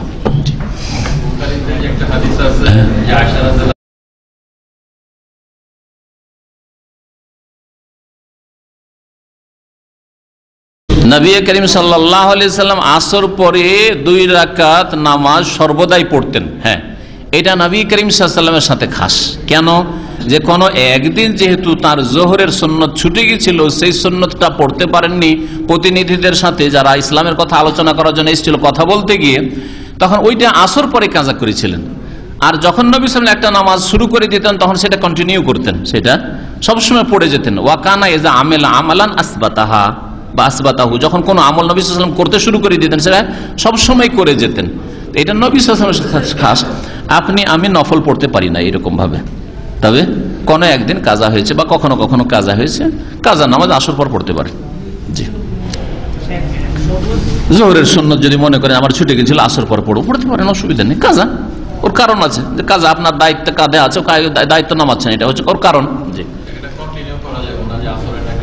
প্রতিদিন আমি আসর পর 2 রাকাত নামাজ পড়বো না, এটা চলবে না, ওইটা আমল নবী সাল্লাল্লাহু আলাইহি ওয়াসাল্লামের জন্য খাস, সমস্ত আলমারায় বলছেন। জি। সবুজ পাগড়িওয়ালা মসজিদ মানে ইমাম পাগড়ি, সবুজ পাগড়ি পরে, সবুজ গম্বুজ মসজিদের উপর আছে। মসজিদে যদি সবুজ গম্বুজ থাকে, তো এটা কি মনে করছেন যে এটা এমন কিছু যে মসজিদে নামাজ পড়া যাবে না? না, এরকম কিছু নাই।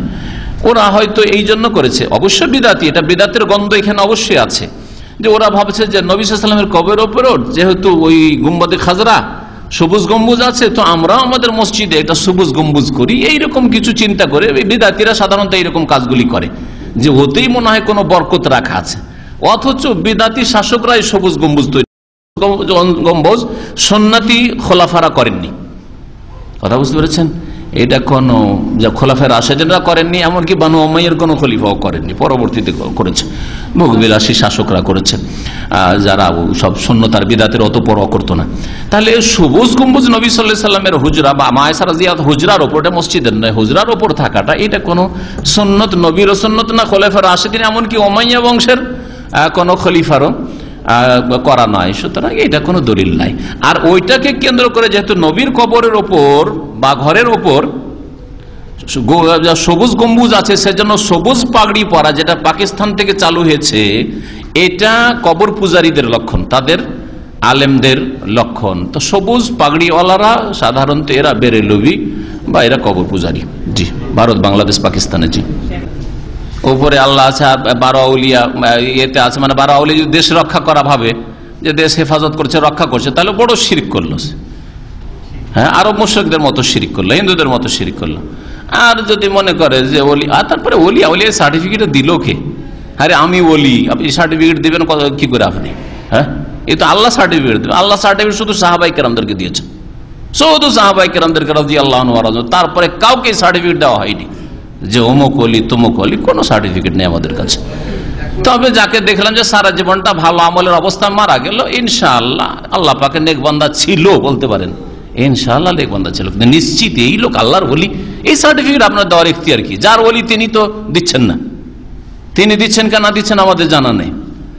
আপনার ওলির কথা আপনি বলতে পারেন, ঠিক আছে এটা আমার বন্ধুরে ভাই, ঠিক আছে, এটা কেন আপনি জানছেন আমি তাকে ভালোবাসি, কিন্তু আল্লাহ ওকে ভালোবেসেছে কি বাসেনি, তো আল্লাহ ওটা সার্টিফিকেট দেন, আপনি সার্টিফিকেট দেওয়ার অধিকার কি যেগুলো 12টা ওলি ছিল? বুঝতে পারছেন কথা? তার মানে এই কথা বলছি না যে এরা ওলি ছিল না বাদ ছিল, আমি নেগেটিভ বলছি না পজিটিভ বলছি না, কিন্তু আপনার কাছে প্রমাণ কোথায় যে এরা আল্লাহর ওলি ছিল? যদি শিরক বিদআত করে থাকে বা এই কবর মাজার পূজার শিক্ষা, সুফিজমের হুলুল আর ওয়াহদাতুল ওজুদের শিক্ষা দিয়ে থাকে, নিঃসন্দেহে আল্লাহর ওলি ছিল না। আর যদি এগুলো শিক্ষা না দিয়ে থাকে তাহলে হতে পারে আল্লাহর ওলি। অবশ্যই আশা করি আল্লাহ পাকের ওলি যেন তারা হন, কিন্তু ওলি মানে কিছু দিতে পারে, এটা ফলস কথা। কিছুই দিতে পারে, নিজেরও কিছুর মালিক না, আল্লাহ জানে তাদের কি হবে।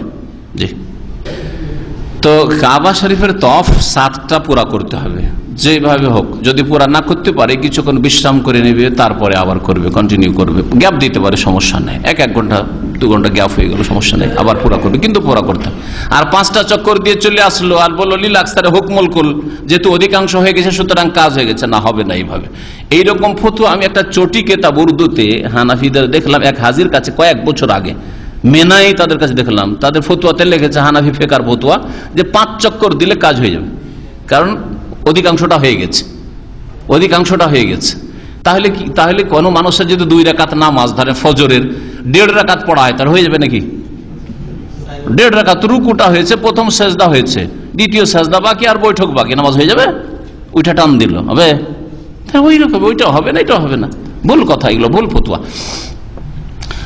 তাহলে কি করতে হবে? ওকে বিশ্রাম করে নিয়ে সে তওয়াফ করবে। হেঁটে না পারে তাহলে ওকে ঠেলা গাড়িতে বা আর কিছুতে উঠিয়ে নেন, কাঁধের ওপর উঠিয়ে দেখেন না তওয়াফ করতে, ওইরকম হবে, তো পয়সা খরচ করুক একটু, কিন্তু 5 চক্কর দিয়ে চলে আসবে, এটা হবে না। একান্ত তখন যদি না করতে পারে ক্যান্সেল করুক, 2 দিন 4 দিন রেস্ট করুক, তারপরে পুরো তওয়াফ তখন করবে, আবার পুরো করবে, তখন আর ওই আবার আগের 5 চক্করের কানেকশন থাকবে না। 1-2 ঘন্টা কিছুক্ষণ ব্যাপার হলে হয়তো। হ্যাঁ, কি?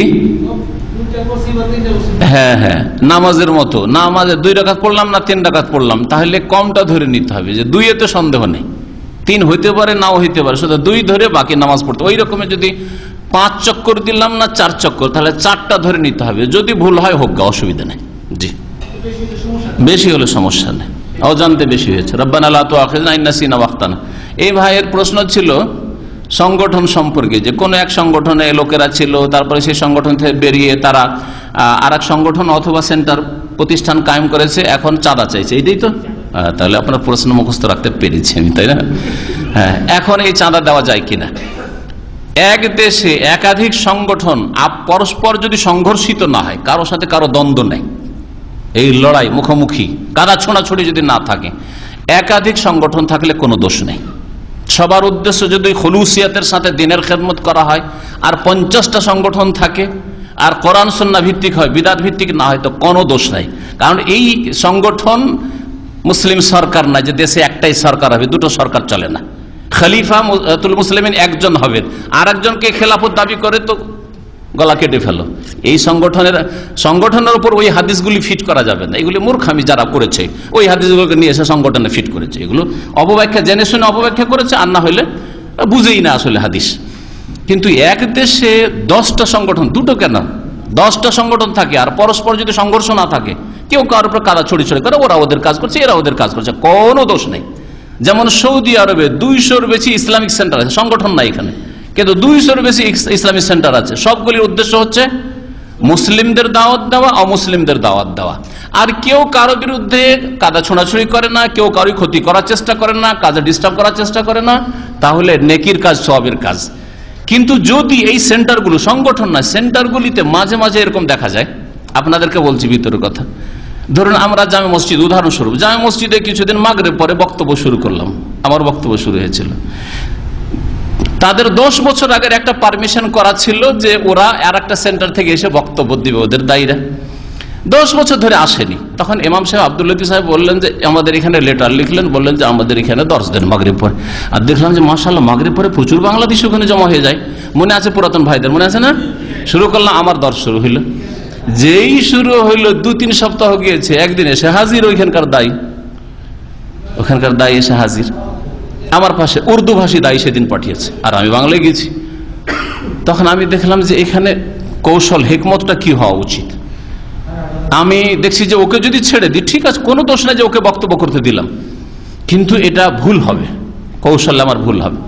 আমি বললাম যে ঠিক আছে, তোমাদের আগে থেকে যখন এইরকম তোমাদের নাকি পাশ করা আছে তো ভালো কথা, কিন্তু ইমাম সাহেব যেহেতু আমাদেরকে ডেকেছেন, এই নতুন নতুন 1-2 মাস থেকে আমরা শুরু করেছি, ইমাম সাহেব যাকে বলবেন সেই বক্তব্য করবে। আমি ইমামের কানে কানে গিয়ে বললাম যে এই এসছে অমুক সেন্টার থেকে আর আমরা এসছি এখানকার সেন্টার থেকে, এখন কে বক্তব্য করবে এটা আপনার হুকুম। লালালান্তা খালাস আশরাসানা মাইজি 10 বছর ধরে আসেন, আজকে কি করতে এসছে শুরু করে দিলাম। আরে পরে এই কমপ্লেন শুরু করতে, না না না এটা আমাদের এরিয়া, এখানে আমরা এতদিন ধরে করছিলাম। আমাদের সেন্টারের ডাইরেক্টর বললো যে বাদ দাও, ওইসব ঝামেলা করার দরকার নেই, এই মসজিদ না হলেও দাওয়াতের বহু জায়গা আছে। তো এইরকম যখন করবে, এইরকম ইসলামিক সেন্টার কায়েম করাও গুনার কাজ, যাতে লড়াই করবে না, আমি যেখানে যাবো ওইখানে তোমাকে যেতে হবে। আমরা যখন কোন একটা জায়গাতে আর একটা জায়গার ঘটনা, এক জায়গায় শুরু করতে চাইলাম এতে ওই 91-এর দিকে, ওখানে গিয়ে ওরা শুরু করে দিল। তখন আমাদের যে দাওয়ার ছিলেন শেখ ওসামা সাহেব, খুবই ভালো মানুষ, উনি বললেন যে মাশাআল্লাহ অনেক মসজিদ পড়ে আছে যেখানে দাওয়াতের কাজ হয় না, ওদেরকে ওইটা ছেড়ে দেন, আপনারা অন্য জায়গায় চলে যান। সংঘর্ষ না করে তোমরা করতে চাই মসজিদে করো, আমরা অন্য জায়গায় খুঁজি, কোনো অসুবিধা নেই, বুঝতে পেরেছেন? কিন্তু না না না এখানে আমরা করব, এটা আমার এরিয়া, এগুলি কথা বাড়াবাড়ি। খোবারে তবে কি বলছে যেটা সুবেখাতে বছরকে বছর আকরা বিয়ে জীবনে আসতো না। 1-2 বার যখন আমরা এখান থেকে 20 কিলোমিটার দূরে সৌদি আমাকে নিয়ে যেত, গেলাম 2-3 সপ্তাহ, তারপরে আসা শুরু করে দিয়েছি। বাবা যখন আসা শুরু করে দিলাম, বললাম যে ভালো কথা, আপনাদেরই আসা উচিত, তাহলে আমরা কেন আসবো 20 কিলোমিটার, গেলাম না আর। কিন্তু যখন সংঘর্ষ, না না তোমাদেরকে আসতে দেবো না, আমরাই যাবো, এটা জায়েজ নাই। তাহলে এইরকম ইসলামিক সেন্টার কায়েম করাও গুনার কাজ, বুঝতে পেরেছেন? তো সংগঠনে যদি পরস্পর সংঘর্ষ না থাকে, লড়াই দ্বন্দ্ব না থাকে, আপনারা আপনাদের কাজ করছেন, আমরা কাজ করছি, আমরা সংগঠনবিহীন আলহামদুলিল্লাহ দিনের কাজ দাওয়াতের কাজ করছি, কেউ দেশের সংগঠনের সাথে কাজ করছে, কোনো অন্তরে ফাটল নেই, দ্বন্দ্ব নেই, কোনো গুনার কাজ না, সওয়াবের কাজ। জরুরি নয় যে ওই সংগঠনে ঢুকতে হবে, না হলে গুমরাহ হয়ে মরে যাবেন, এটা ভুল কথা, ভুল কথা। তাহলে কোন সংগঠনে ঢুকবো? বুড়াটাতে ঢুকবো না যুবকটাতে ঢুকবো? কোনটা ঢুকবো বলেন দেখি? সুতরাং না না না, এইসব ফরজ অজেব কাজ না, যার যেখানে ভালো লাগছে ওই কাজ করেন, কারো সাথে সংঘর্ষ করতে চান না। আর আপনার সংগঠন জানে সুন্নতের উপর কায়েম, বিদআতের উপর কায়েম না, চিল্লাওয়ালা সংগঠন না হয়, আর কোন সংগঠন মানে রাজনৈতিক সংগঠন না হয়, কারণ এই গণতন্ত্রের রাজনীতি ইসলামে নেই। এই মানে ইশারাতে বলতে চাইছি যে বিদআতের উপর প্রতিষ্ঠিত সংগঠন না হইলেই হলো, কোরআন সুন্নাহ ভিত্তিক সংগঠন হোক, আর এক অপরকে কাদা ছোড়াছুড়ি করিও না, বুঝতে পারছেন? তাহলে ঠিক আছে। এক ভাই প্রশ্ন করছে যে মসজিদ আমরা নামাজ পড়তে গেলে গ্রামে মোনাজাত না করি, বা আমরা যদি সুন্নতি তরিকে নামাজ পড়ি তাহলে গালিগালাজ করে, আর আমাদের মসজিদে আসলে বাধ্যতামূলক মোনাজাত করতে হবে। এইরকম যদি পরিস্থিতি হয়, তাহলে আপনি এর জন্য আপনি বলবেন যে আমি এতে নামাজ পড়বো, বাড়িতে নামাজ পড়বো, এটা না, এইরকম ফতোয়া আমরা দিতে পারবো না যে জামাত ছেড়ে দিয়ে আপনি বাড়িতে ঘরে গিয়ে নামাজ পড়িয়েন না। কিছু সুন্নত আছে যেগুলো ছেড়ে দিলে, যেহেতু পরিস্থিতি আপনার সাথ দিচ্ছে না এই সুন্নতগুলি পালনের ক্ষেত্রে, ছেড়েও যদি দেন তো আপনার ইনশাআল্লাহ আল্লাহ নেকি কম দেবেন না। যেমন রফুল এদেন করলে তাদের গায়ের জ্বালা, আমিন জোরে বললে এই সুন্নত করলে গায়ের জ্বালা, বুকের উপরে হাত বাঁধলে তাদের গায়ের জ্বালা, তাদের মহিলা বাঁধছে অসুবিধা নাই, কিন্তু তাদের পুরুষরা এই করতে হবে। তো এই যে গোঁড়ামিগুলো মাযহাবী গোঁড়ামির কারণে এইসব হচ্ছে। তো যদি এইরকম হয় তো আপনি এই সুন্নতগুলি ছেড়ে দেন, বাকি সুন্নতগুলি পালন করেন। বাকি যেগুলি ভিতরের সুন্নত আছে, ধীর স্থিরতার সাথে নামাজ পড়া, আরও যেসব সুন্নতি তরিকার নামাজ রয়েছে, তাতে আপনি সানাকে চেঞ্জ করেন, আরও কিছু সানা রয়েছে ওগুলোও পড়েন, দোয়া রয়েছে সানার জায়গায় এগুলো পড়েন। আপনিও বিদাত নামাইতো ছেড়ে দেন, ওজাহাতে জায় নামাজের বিদাত, দোয়ার বিদাত ছেড়ে দেন, এগুলো ছেড়ে দেন। মোনাজাতের ক্ষেত্রে যথাসাধ্য করবেন না, কারণ এটা বিদাত করার অনুমতি নেই। তবে যদি দেখেন যে না একেবারে কঠিন অবস্থা, না করলে মসজিদে ঢুকতে দেবেন না, তাহলে হাত উঠিয়ে আপনি একা একা দোয়া করেন, ওই আমিন আমিন না করে আপনি হাত উঠিয়ে দেন, আপনি একা একা দোয়া করেন, যেন ওরা ভাবলো হিলা করলেন আপনি, আপনি দেখালেন যে তোদের সাথী আছি, কিন্তু আমি আমার রবের কাছে করছি। তাহলে বিদআত থেকে অনেকটা মুক্ত থাকলেন, আর ওদের সার অনিষ্ট থেকে মসজিদ থেকে তাড়িয়ে দেবো এইসব থেকেও আপনি বেঁচে থাকলেন। এইরকম কিছু হেকমত আমাদের দুর্বল ভাইদেরকে নিতে হবে, কথা বুঝতে পেরেছেন? আর মসজিদ ছেড়ে দিয়ে মহিলার সাথে বিবি সাহেবাকে নিয়ে জামাত করবেন ঘরে, এটা ভালো নাই, কিন্তু এতে শয়তান সুযোগ পেয়ে নেবে, শয়তান সুযোগ পাবে। সংগঠন বাঁধার পরে মানে আরে বাবা, এত সংগঠনে মাশাআল্লাহ ইন্টারেস্ট ভালো, সংগঠন খালাস সংগঠন ভালো লাগছে না, থাক। হ্যাঁ হ্যাঁ হ্যাঁ মসজিদ আকসা, হ্যাঁ মসজিদে আকসায় এক রাকাত সলাতুন বলা হয়েছে, নামাজ পড়লে কত গুণ পাওয়া যায়। এই মর্মে 500 হাদিস রয়েছে, 250 হাদিস রয়েছে। হ্যাঁ, মসজিদ নববীতে 1000 হাদিস রয়েছে। যাই হোক, 50,000 হাদিস জয়ীফ। কথা বুঝতে পেরেছেন? এটা জয়ীফ, আর বাকি আল্লাহু আলাম। জি জি,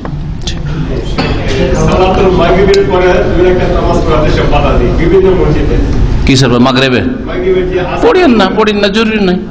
মাগরিবের আজান একামতের মাঝখানে যদি 2 রাকাত নামাজ পড়তে বাধাই দেয়, তো এই নামাজ লেমান শাহ পড়েন না, অসুবিধা কি? কোনো অসুবিধা নেই, এই নামাজ পড়ার কোনো প্রয়োজন করেন। এর চাইতে বড় বড় রোগ আছে, রোগগুলি সারান। জি,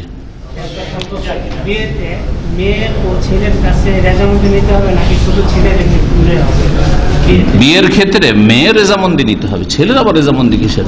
ছেলে তো নিজে বিয়ে করবে, ছেলের কোনো ওলি গার্জেন লাগে না। সে বাপকে রাজি করে বিয়ে করবে, সেটা আলাদা কথা, কিন্তু বাপ বিয়ে দিবে ছেলের, এইভাবে করা ঠিক না। আর মেয়ের অনুমতি অবশ্যই নিতে হবে, মেয়ে রাজি না থাকলে বিয়ে দেওয়া জায়েজ নাই। জি, সুবহানাকাল্লাহুম্মা ওয়া বিহামদিকা আশহাদু আল্লা ইলাহা ইল্লা আনতা আস্তাগফিরুকা ওয়া আতুবু ইলাইক। সাল্লাল্লাহু আলা নবিয়িনা মুহাম্মদ ওয়া আলা আলিহি ওয়া সাহবিহি আজমাইন।